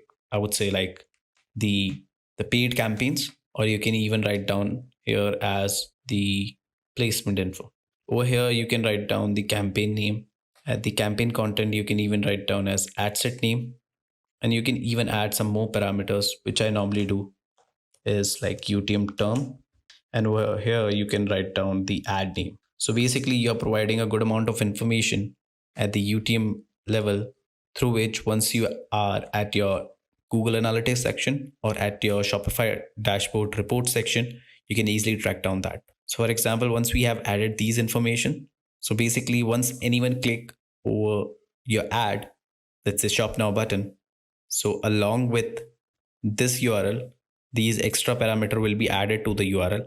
And how you can check that report, you can go to your Shopify dashboard. Over there, basically you have to go to report section, search for sales through marketing or sessions attributed to marketing. Once you do that, select the exact time range. For example, let's say I selected for today. Over here, you can see the column section. You can go down over here and you can check out the marketing campaign. These are the details that you need. For example, UTM term, source, campaign name, campaign medium, and content. So you can easily see that, okay, all these columns are available. So for now, since this is a new store and I have not sent any sort of traffic, so there is no data. But once you send traffic to your store, these will be populated with the exact data that you're basically sending to your store. So that's how you can track down from where the sales are coming, from where the sessions are coming, and all those important data will help you to optimize your ad, kill your ad, and scale from there. Now let us understand how we can structure our first audience or product testing campaign. So this will be our structure for it. So this will be our testing structure. We'll be having one ABO campaign inside of which we can have 6 to 10 ad sets based upon your budget. For example, let's say if your budget is $50 to $60 per day, we can start off with 6 ad sets, and inside of it we'll be having one single interest, and we'll start off with, let's say, anywhere from $10 to $15 per day, for example $10, and inside of which we can have 3 to 5 different creatives. Okay, for this example I'm taking 4 creative for the start. So structure will look like this. We have this ABO testing campaign, and inside of which we have anywhere 5 to 6 ad sets. As you can see, ad set 1, ad set 2, up to 6. And in each ad set we have 4 creatives. You can have anywhere from 3 to 5 creative for the start. So this is the structure we will be following. So let's see, this is one of the image ad we have. So we'll click on here and we'll click on duplicate, and we can duplicate it 3 times. By duplicating, we'll be having same ad copies. We just have to change the creative. So let's say we can change it to video 1 and upload a certain video creative we are having. So we can delete this and upload a video. You can click on upload and you can upload it. I've uploaded one. So you can basically click on this. Normally for Facebook, a resolution of 4:5 works best for videos, but you can even use TikTok videos because that's what has been really converting, because they are UGC, or I would say user generated content style videos. So they are highly converting videos. So you can use TikTok style video to your Facebook as well. As you can see, I have added this video, which was of TikTok style, and the ad copy is same. Everything is same. So now you can go to this and we can have this as video 2, and similarly we can have this as video 3. And what you can do is you can have another creative you're uploading. So for the start, you need to have at least 3 to 5 creative, let's say bare minimum 3 creatives. So you can have that. And you should start off with video ads if your product is something that requires some explanation. Let's say if your product is in gadget niche, or let's say if it has multiple functionality, then videos works best. But let's say if your product is in jewelry or home decor niche, or let's say fashion niche, then visuals of an image works really good. So you can try out, let's say if you're going with 3 to 5 creative, let's say 4 creatives, then going with 3 video ads and 1 image ad can do well. So you can test out multiple different creative according to it. I have a specific section that I have discussed about creative strategy and creative testing. Why? Because right now, even on Facebook, creative is the ultimate thing. Right now, the targeting is not there after iOS update, so you cannot rely on targeting and specific audience targeting. So creative is basically the king right now on Facebook as well. So there is a specific strategy on how to check out the best hook, how to check out what creative is working for you, how to replicate them, and how to find out the best creatives that are working currently in the industry. So I have covered that part in later, but for now, let's create our first audience testing campaign. So for now, you go to the ad level. Once you have created this, you can click on duplicate, and you, let's say you want to start off with 6 ad sets. So duplicate it 5 times more. One is already there. So 5 more time. And now you can see we have these 5 different ad sets. And in each ad set, you don't have to change any ad creative or ads.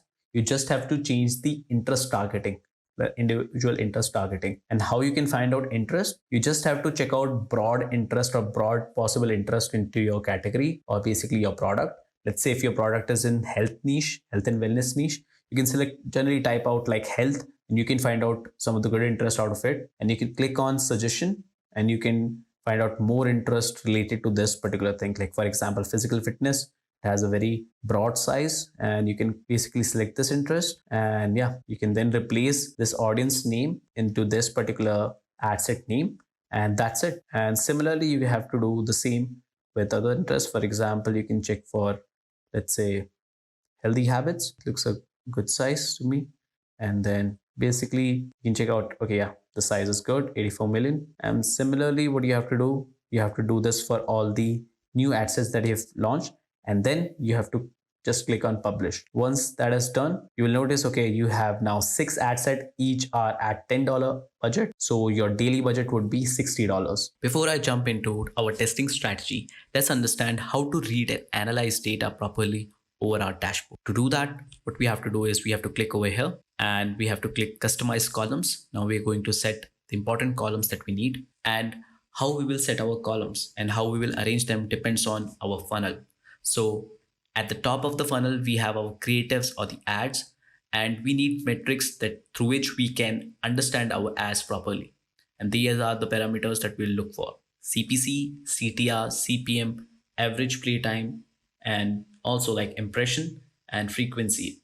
So let's arrange them one by one. So first of all, we'll go for cost per unique link click. So we are basically arranging this over here, and we'll remove other columns for now because I'll be adding them one by one. So right after amount spent, you can add cost per unique link click.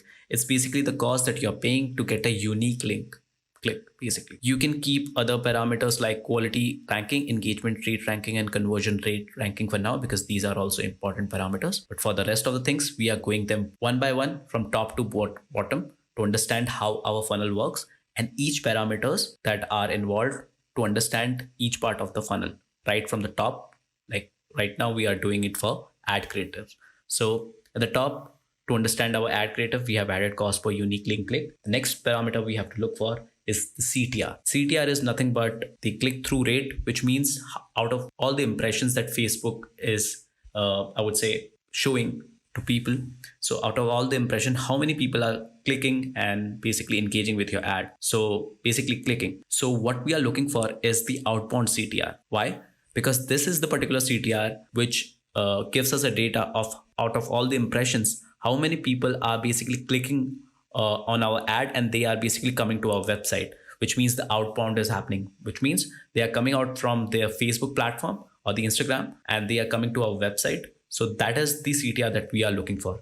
Okay, because that's the action that we want. We want sales and conversion on our website. So we want people to go out from Facebook to our and come to our website. So that is the parameter that we'll look for. So we'll put this just after cost per unique link click. After this, we'll go for impressions. Impressions is nothing but the number of time your ad creative is being shown over the overall Facebook or Meta platform. It can be Facebook, it can be Instagram, it can be other audience network. So how many times it's being shown basically. So that is the impression. The next thing, and it is one of the important things that we have to look for, is CPM. CPM is nothing but the cost per 1,000 impressions, which means that how many, or I would say like how much cost Facebook is charging you to showcase your ad creatives over 1,000 times over their different, I would say their different platform or different network or the placements.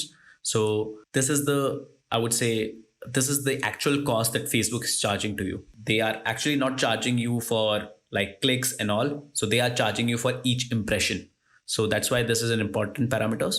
There are various things that impact CPM. Like for example, how competitive your audience is. If your audience is really competitive, your CPMs can be high. And also depending upon the quality of your ad.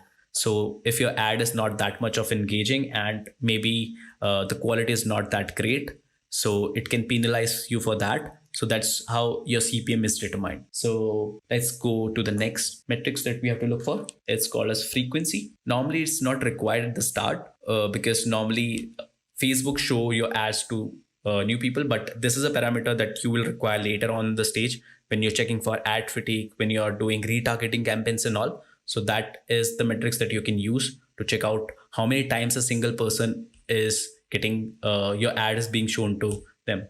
So that is something that you can use. Next parameter that we use is called as average playtime, video average playtime. And again, this is a metrics that we use to determine how good our ads are performing. Means that basically for how much time people are seeing our ad in average. So good metrics would be anywhere from 6 to 8 seconds or even 8 to 10 seconds, I would say. That is, I would say the industry standard is for your ad if they are performing really well, especially video ads only, I would say.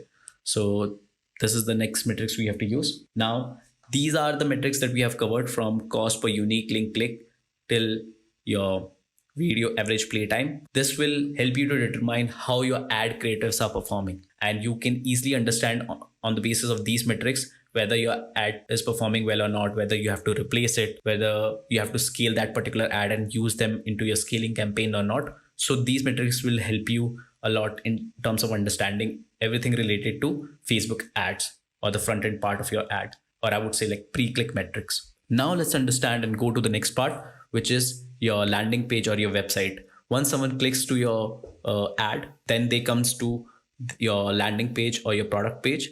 Now understand what are the different metrics that are that we can use to understand how that is performing, right? So the first thing that we can use is view content views. So we'll click on total, and we can also use the cost. Just to understand this, content views is something like, it's basically the number of times our website is being people have viewed our website and they have viewed the content on our website. So that will give us a total number of perspective of how many people are coming to our website. And the cost is basically for each content view, or I would say like each for example, for each visit or each content view, how much the cost that we are paying basically. So that is something that you can add over here. Let's arrange it. Over here you can remove these things because we need total only. We don't want breakdown of each one of these. So you can place it just after the video average play time, and then cost you can put it over here. Coming to the next three important metrics that we have to look for is add to cart, and we can click on total and then cost, then remove these. We can shift it to here, and then we have to look for checkout or initiate checkout, total and cost, again removing these, and then coming to purchase.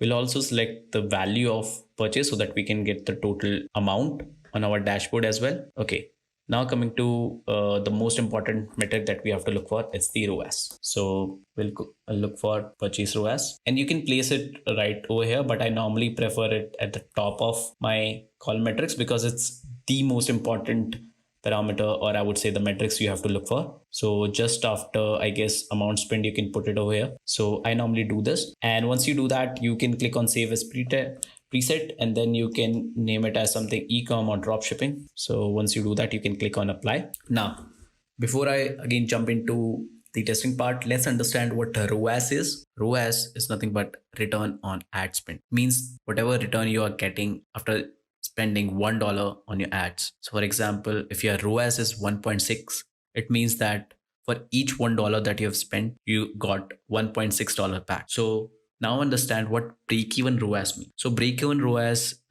is a ROAS above which, if you hit a ROAS more than that, you will be profitable. If you hit a ROAS less than that, it means you are unprofitable. So to calculate break-even ROAS, this is the formula that you can use. Selling price divided by selling price minus expenses. So this is the parameter that you can use. And expenses at the start, you can use your cost of your product plus shipping. So for example, if your product costs around, let's say $5 or let's say $8 and shipping cost is $2. So the total expenses for the start will be $10, for example. And let's say you're selling it at a price of $30. So the formula for your break-even ROAS would be 30 upon 30 minus 10, which will be 20. So that's how you calculate your break-even ROAS. You can use this website, which is the Dropship Toolkit, to find out your exact break-even ROAS. How you can do that is basically put the expenses over here, which will be, let's say for this example, it was 10. Again, I'm saying this for the start, your expenses, you can consider your product cost plus shipping cost as your expenses. But later on, once you are scaling things, you need to consider other expenses as well. For example, like payment processor charges and fees. And then maybe you have hired someone for, let's say, VA or customer support or anything. You need to consider all your expenses in this while calculating your break-even ROAS. But for the start, since other expenses are not that much, you can consider your product cost and shipping cost as your expenses. So over here, I have added 10. Let's say my selling price is 30. So as you can see, my break-even ROAS is 1.5. What this means is if I hit ROAS above this point, I will be profitable. If I hit anything less than that, I'll be in loss or I'll be unprofitable. So let's say if I hit a ROAS of 1.7 in my ads, so that means I'm profitable. And if I hit ROAS less than 1.5, let's say 1.3, it means my ads are not profitable. So once you have this structure ready, now let's jump upon how you test your product. What should be the optimizing strategy right from day one, and see whether the product is profitable, or we have to kill it, we have to scale it, or we have to switch to the next product. So this is this testing strategy that we will follow. So once you have created this ABO testing campaign, we will follow this strategy. Since we follow a strict rule to ensure we are spending the right amount, essentially we want to find winners and not waste too much money and time forcing something to work. Here is what to look out for. Number one thing is, let each ad set spend at least break even cost per purchase. So for example, you get a product for $10, which means that the product plus shipping cost is $10 and you're selling it for, let's say, $30. So your break even cost per purchase is $20. So what you want is to give at least $20 spent to a particular ad set so that you can check whether it can bring a sale or not. So this is the first parameter that you can use to decide whether you have to kill an ad set or not. So after an ad set has spent over break even cost per purchase, or at least has spent break even cost per purchase, so this will be the next step. So did it make any sales? If it is yes, that it has given you one sale or more, let it run for another break even cost per purchase. So you will let it run for another $20, for example. So this is what you do. If it has not given you any sale, so what you will look for is like a good CPC. For example, you're seeing that your average CPC is $1, and this particular ad set is showing you a better CPC, like for example 0.5 or 0.6, and you're seeing the CTRs are also good. And here are some industry standards or examples that I've added, but you can check on your ad account and see what is the average CPC and CTR that you're getting. And if you're seeing much better result in a particular ad set, but it has not given you sale, then let it run for another day. Right now, we cannot do optimization at every 12 hour, 24 hours, because after the iOS update, you want your pixel to get some more data so that it can optimize further. It requires a larger set of data compared to the before iOS state, right? So let it run for another day. If you see, okay, if we have again like bad CPC, CTR, or no add to cart, this is a situation when you are running it for break even cost per purchase and you see that CPC, CTR, and no add to cart is there, you will kill it. And after that, after this situation in which you have let it run for another day but there is no sale, then there is no point on running the ad set for another day, because you're just spending it. Even if after that spend you are getting sale, it means that there are less chances that in the long run the ad set will be profitable for us, and we are looking out for profitability and not only for sales. So that's the first step. You will let it run for another break even cost per purchase, and in case you get a sale, you will let it run for another break even cost per purchase. So once it run for another break even cost per purchase, is the ROAS above your break even ROAS? So if you see after giving it a good time interval and you're seeing 2 times after break even cost per purchase, the ROAS is above your break even ROAS, it means you will let it run. So this is how the strict technique, or I would say the method that we follow. And in case if you see if no ad set after testing at least anywhere from 10 to 15 different interests, if you see okay any interest has not given you I would say sales, then definitely you need to switch the product, because ideally after testing out anywhere from 10 to 15 interests, at least 2 to 3 interests should give you sale if a product is good. So that's the strategy you should follow. Once you find out 2 to 3 profitable ad sets, I would say like 2 to 3 profitable audiences for you, your first goal is to find out similar winning audiences by using different interests related to these interests. So you can use the suggestion from Facebook to find out similar interests. So how you can do that? Basically, once you go to your ads manager, for example, let's say this ad set over here, after running it for at least break even cost per purchase, if you'll go to, if you see that it has given us 1 sale, or let's say 2 sales, you will go to the edit section, or basically I would say you can go over here. Let's say it has given you 2 sales, you will click on duplicate, click on this, and when you should only do this option, go to suggestion and find out which are very similar interests to this particular interest. So you should select any option from these suggestion, and that can provide you another interest to test out. So this is something that you can do. And once you have that, this is the method that we follow to do our initial testing and decide whether we have to kill the product to switch to the next product, or we should stay with this product and test out different audiences. So this is how the first step, or I would say the first stage, is how you optimize your ad. Now, let's understand our testing strategy through an example. Let's say I have a product into health or fitness niche. So as you can see, I have added 7 different ad sets and each are running at a $10 budget. Okay. So over here, you can see all the ad set are same in terms of countries they are targeting, the age group and the placement. The only difference is the interest they are targeting. We have selected single interest and broad interest basically. So in each ad set, there is only one interest for targeting, and they are of the sizes of, I would say, anywhere from 10 million and up to 300 million. So we are selecting broad interest. Okay. So now let's consider our product selling price is $30. That is basically our selling price. And let's say our product cost price, which is basically the cost of product plus shipping, is $10. So in this case, the break-even cost per purchase is $20 for us, because that's the difference between selling price and our expenses, or the product cost plus shipping. So that is basically our break-even cost per purchase. Now, if I go through the same thing that we have just covered, that what we have to do is we have to let each ad set spend at least break-even cost per purchase. So in this case, as you can see, we have $10 daily budget for each ad set. We'll let it run for at least 2 days.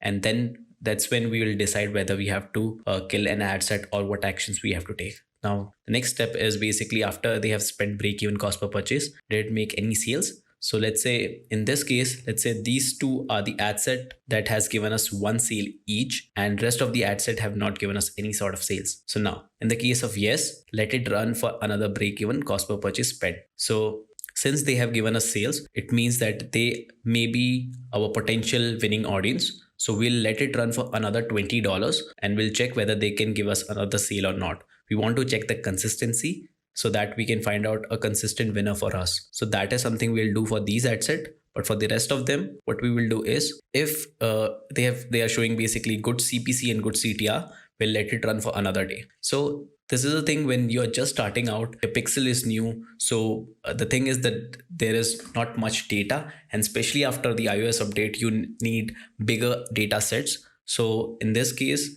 I would recommend you to let it run for some more time in case you see very good CTR. I would say like anything above 2% can be a good CTR. And if in case you want to check specifically for your account, if let's say this ad set is giving you 1% more than the average CTR that you are getting, then that can be a great sign that the ad set and the creatives are performing really well. Maybe you can give it some more chance to get a sale. So that is the thing that you can do, and let it run for another 1 day, which means that let's say it has spent $20. So it means that you will let it run for another day, means that you will let it spend for another $10, right? There is also a possibility that you are not able to track sales. So that is why you can provide some little room to some of your ad set that you see that are performing well in terms of CPC or CTR. I would say right now on Facebook, anything under $1 or $1.5 in some of the categories can be a good CPC. So if you're seeing that, let it run for another 1 day so that it gets some more data. And if you're getting good CTR, which can be above 2%, or in case if you can see average CTR for your account, and for example, you can see over here, this is the outbound CTR, and over here you can see your average value. And if you see that any particular ad set is 1% above your average CTR, that is a very good sign, I would say. Like for example, let's say your average CTR over here is 1.3, but one of the ad set is having 2.3 or even 2.1. That is a sign that we should give it some room and some more budget to showcase some result, and maybe it can bring us sales. So that is something that you can do. And yeah, basically this is the next part that we do. It's like if we see any ad set that is doing really well in terms of CPC and CTR but has not given a sale, or maybe we are not able to track it, we'll get it some more room. Okay. But if you see, let's say any ad set, for example, these two are the one that has shown very bad CPC and CTR and has spent over your break-even cost per purchase, then what you should do is like you can turn them off. And at this stage you want to get more audiences and you want to test more audiences. So how you can do that is basically the one that has given you sales, you will duplicate them. For example, this ad set has given you one sale, you will duplicate it. And with this, what you should do is you should just go to suggestion of that interest, because since this ad set has given us one sale, there are high possibility that any interest that is highly related to this one can give us more sales. So we should try out more audiences, because when you are testing, when you are at a testing stage, the main goal is to find out more audiences that are profitable for us. And because with this there is a high chances that you can find out more profitable audiences. And in this case, what you can find out is like you can find out multiple audiences. With them you can scale it later on, and that's how you can increase the longevity of your product and campaign. So for example, like this one, let's go with medicine from this interest. And basically we will do this over here and just replace the timing as well, depending upon the time that you are basically doing all these activity. Always go with the next day midnight time, or basically 12 a.m. You can do that, and once you do that you can basically see over here I've created this. And similarly, the one that has given you another sale, you can find out suggestion interest and just create another ad set for it, and just kill the one that are not performing well. And this is how you can test anywhere from 10 to 15 audiences at least, to find out winning anywhere from 2 to 3 winning audiences for you. So let's follow this. We have completed this part. After spending another break even cost per purchase, for example, let's go back. We have said that okay, these two ad set has given us one sale, but let's say another break even cost per purchase, which is basically $20 for us in this case. So if let's say this, after spending another $20, it has given us another sale, but this one has not. So what we will do is basically we'll kill the one that has not given us another sale, which means that the another ad set is not consistent for us. It is not giving us consistent sale. So there are high chances that in the long run, it will be not profitable for us. Whereas in this case, we see that, okay, after another break even cost per purchase spend, we see that it has given us another sale. It means that there are high chances that it can perform consistently well for us. So we will basically let it run and we will kill this one. Okay. So after this, the next part is basically if no ad set, after testing out at least 10 interest, I would say at least 15 interest. If any interest has not given you any sale, then definitely it's a sign that you have to switch to the next product. Okay, so the next stage is, this is the first stage I would say, in which you have to do all these testing, like at least testing out 10 to 15 interest and find out anywhere from 2 to 3 profitable ad sets for you. So this is how you do your first stage testing. And let's say there are 2 to 3 interests that have given you profitable sale. So the next stage from there comes into play. Like once you have find out 2 to 3 profitable ad sets, you your first goal is to find similar winning audiences by using different interests related to these interests. You can use suggestions from Facebook to find similar interests. So that's the part we have covered. And the next thing is basically if any of the running ad set brings 4 plus sales profitably, scale it. So if any interest out of these, like for example, let's say this one, healthy habits, has given us 4 sale and they have given us these sales profitably with a healthy margin, or I would say a profitable ROAS. Anything above break even ROAS is a profitable ROAS. So if any ad set has given you that, it means it is a consistent profitable audience for us. So from there, we'll focus on the scaling part of things. So yeah, the main goal of the testing phase that we are doing right now is to find out 2 to 3 at least winning audiences for us, so that we can scale it from there. And by winning audiences, it means that they should give you consistent profitable sales. Okay. So if there are 2 to 3 winning audiences that are giving us consistent profitable sales, that are, I would say, anywhere from 4 or 4 plus, it means that we have found out our winning product, or I would say like you have found out audiences that are kind of highly interested in your product. And from there, we can basically scale it using those audiences. Once you find a couple of winning audiences and you get the idea that your product is showing good signs, now it's time to move to the next phase, which is the scaling phase. First of all, we need to understand that guidance and the structure and strategies that I'm going to provide you right now is working for us into multiple ad accounts, but it's not necessary that it will work exactly for your account as well. Every ad account is different. So the only way to know is to test and test everything. Every ad account differs. So what works for one may not work for the other. So for example, like if CBO is working on our ad account, so you may try out ABOs as well. It might perform better in your ad account. So here is an ideal structure that we follow is basically we have only one audience testing campaign. As you can see, we have created this audience testing campaign right from the start. Let's say if our product is working good, we will launch new whatever interest in audiences we will be targeting or we'll be testing out, we'll launch them over here only. We'll not launch new campaigns for every interest or every audience that we'll be targeting. For example, if you want to target LLAs, lookalike audiences, we'll launch them over here only on this campaign.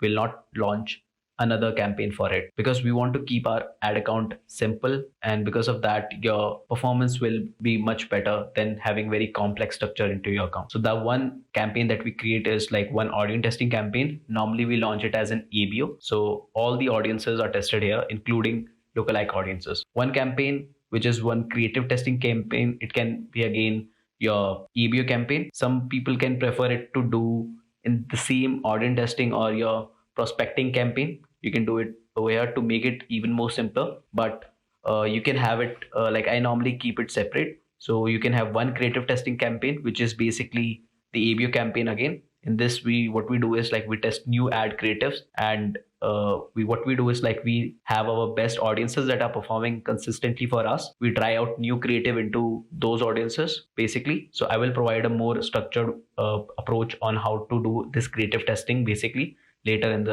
this video. So the next part is scaling CBO campaigns. So for example, let's say one or two of our audiences that we are testing are performing really well. We can have our scaling CBO campaigns for them. So normally for our ad accounts, CBOs are performing really well.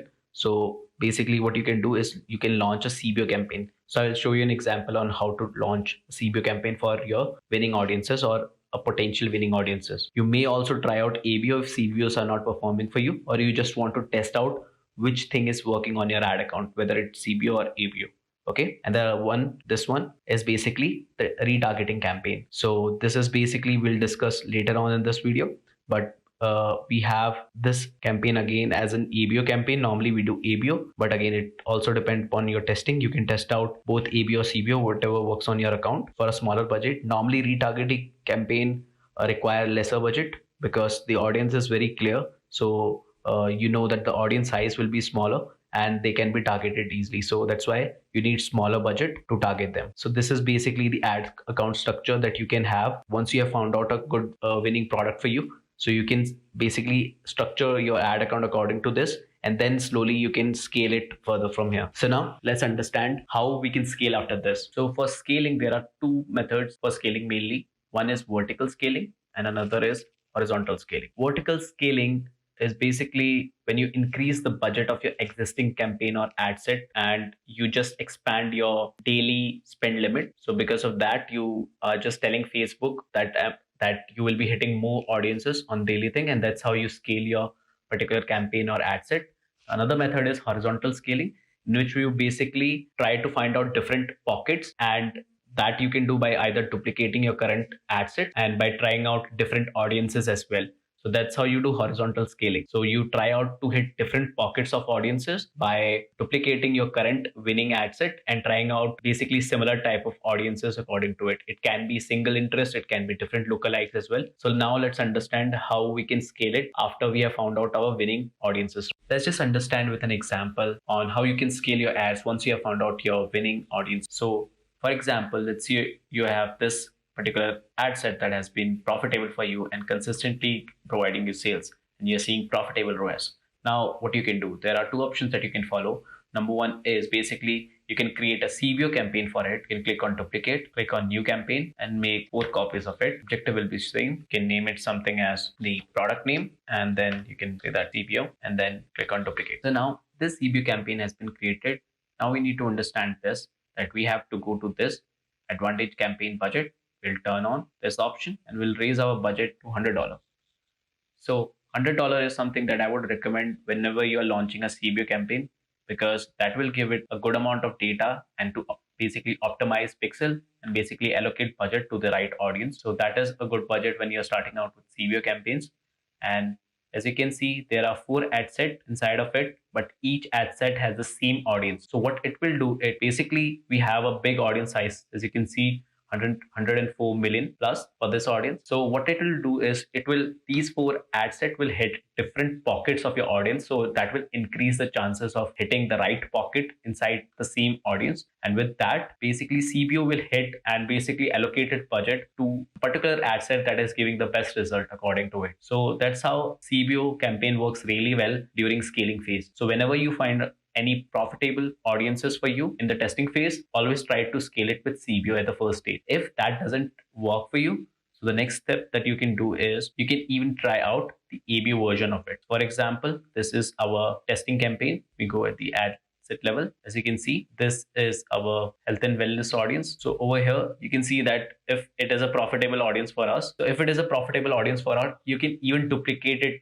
the same ad campaign, or I would say that in the same campaign, you can duplicate it 3 to 4 times. This is basically the ad set scaling, that you are basically trying to hit different pockets inside of the same campaign, but instead of providing the right to spend the budget at the campaign level, you're basically allocating same budget to each ad set so that they can spend equally, I would say. So that is something that you can also do if you don't want to go with the CBO method. But normally for most of our accounts, CBO works really well during the scaling phase.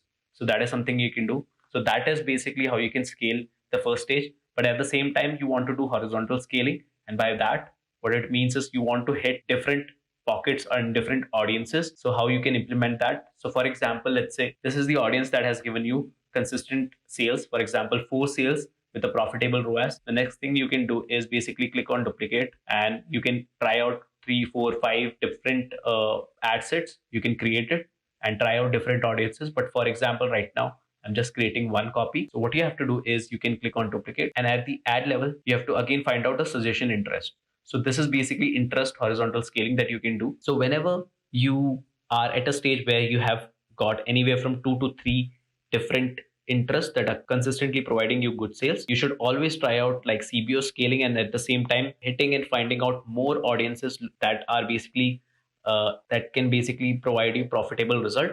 Because at the end, you want to hit different audiences, because that will help you in the scaling phase, because you will then launch multiple CBO campaigns later on at the higher budgets as well. So now let's just understand, in case if you have like winning audiences with you, even in the CBO level and at the ABO level, then how to do vertical scaling and horizontal scaling from there. Once you have an ideal account structure ready and you have found out a couple of winning audiences for your product, it's time to understand how you do optimization on daily basis, so you don't spend money into some poor performing ad set and campaign, and basically scale your winning audiences and campaign. So these are the rules that you can follow. For example, the number 1 is, if your yesterday's ROAS is greater than your desired ROAS, which can be 20% profit over your break-even ROAS, or I would say 30% profit as well.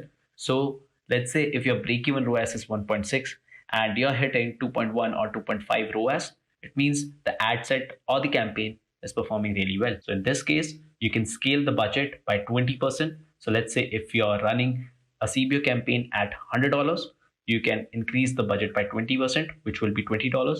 So you can do this at the campaign level. I'll show you an example on how you can do this. So this is a CBO campaign which has a budget of $100. And if I see the yesterday ROAS was really good, and let's say it is more than 30% margin, profit margin. So what I will do is I will increase its budget by 20%, but I normally do it at midnight, or I would say 12 a.m. so that the budget will be equally spread throughout the day and the optimization will be there through the pixel.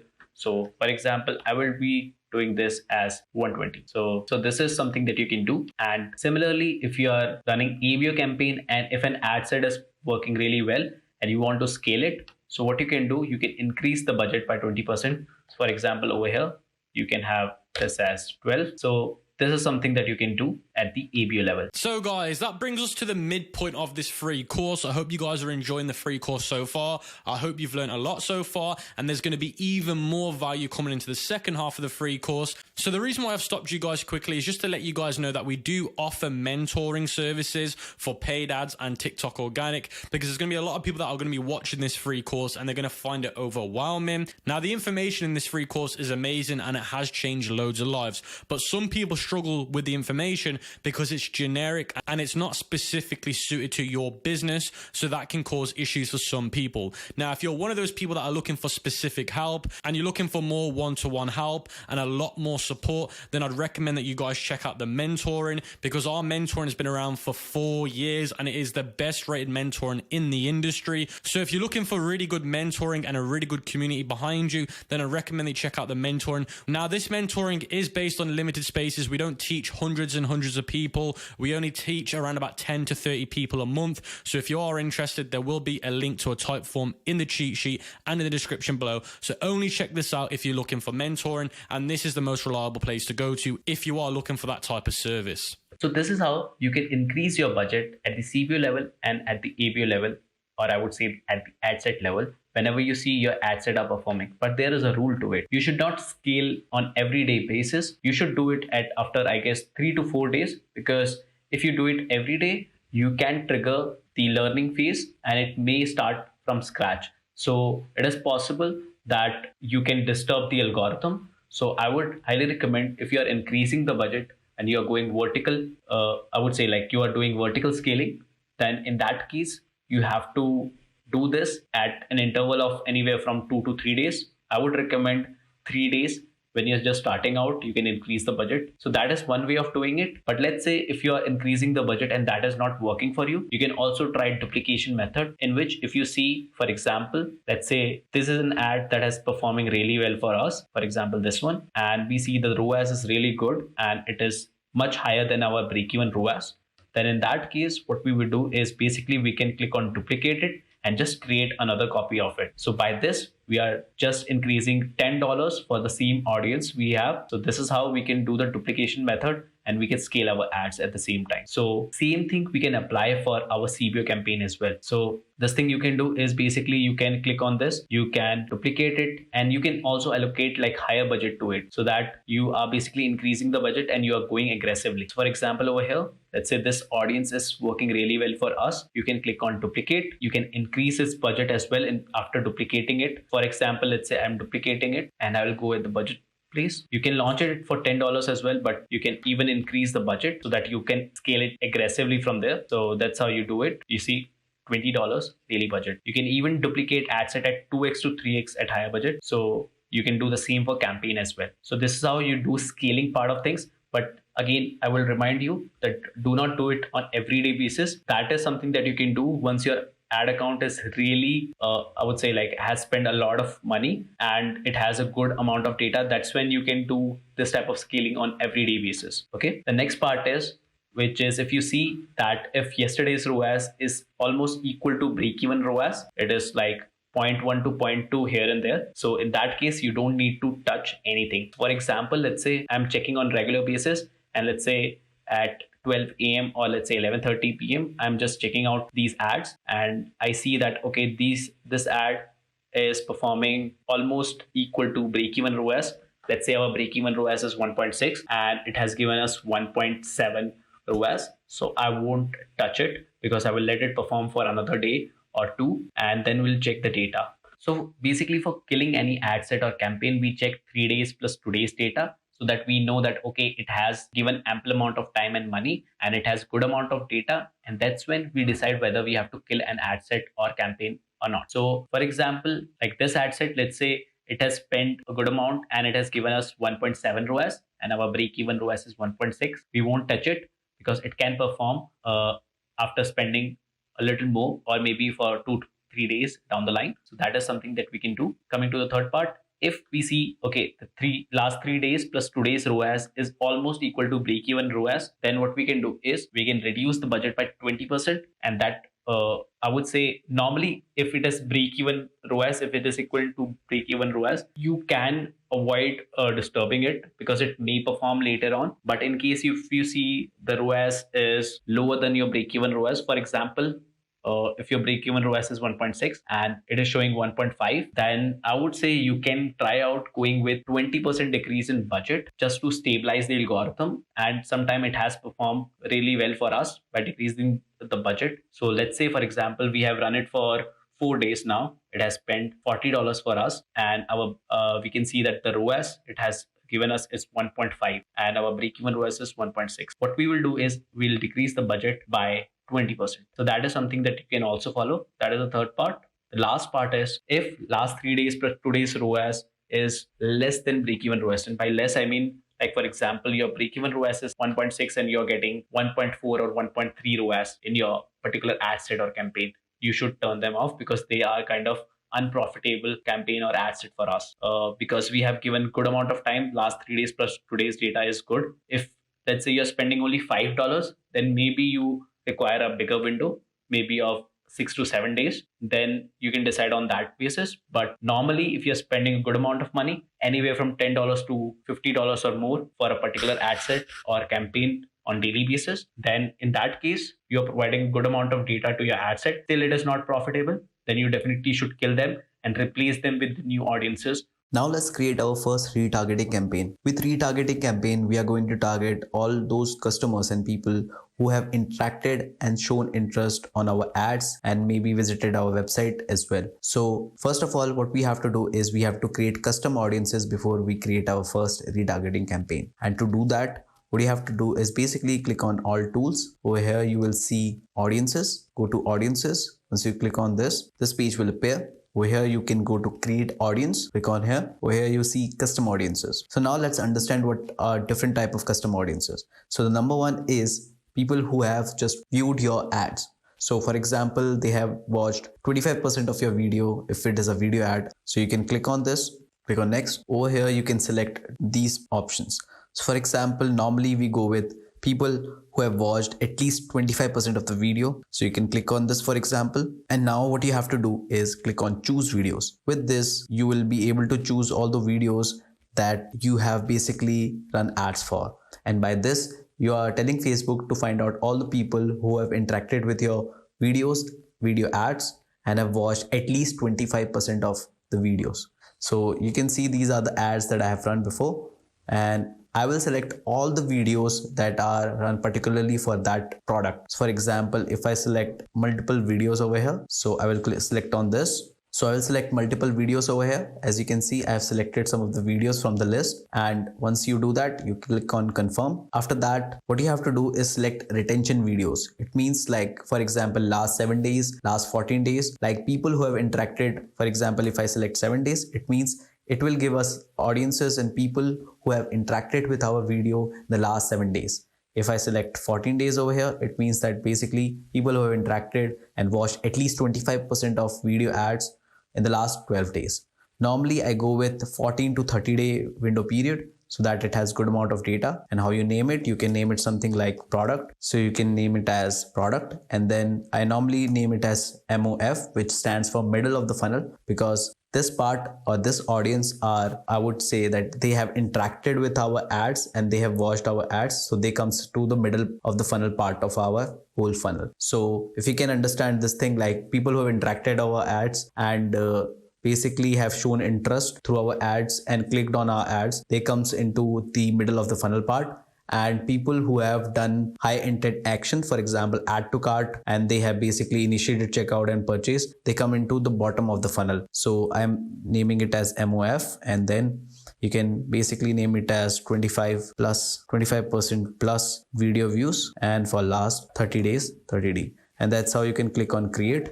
And that's how basically it can create the new audience for you. So as you can see, it has created a new audience for me. And that's how similarly you can create 75% plus video views, 95% plus video views. So basically that's how you can create video views custom audience for you. Now let's focus on next type of audience. For example, they are called as Facebook engagers or Instagram engagers. So let's take an example of Facebook page engagers. So what it means that people who have interacted with your page, and by interaction, it means that people who have liked your videos or your ads commented on your post, and maybe engaged with your page, like for example following your page. So all those activities come into the engagement over your page. Similarly, over here you can select the window size. It can be 7 days, 14 days and 30 days as well. Let's go with 30 days for now. And similarly you can name it according, so you can name it similarly like this: product, then again MOF, then basically saying FB engagement, and last 30 days. That's how you can create another audience. Similarly, you can do it for the Instagram account, and the same thing you can follow. So basically people who have interacted over your Instagram ads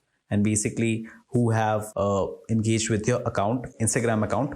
Similarly, you can create audience for Instagram accounts as well. And basically you can do this by clicking on Instagram account, following the exact same process.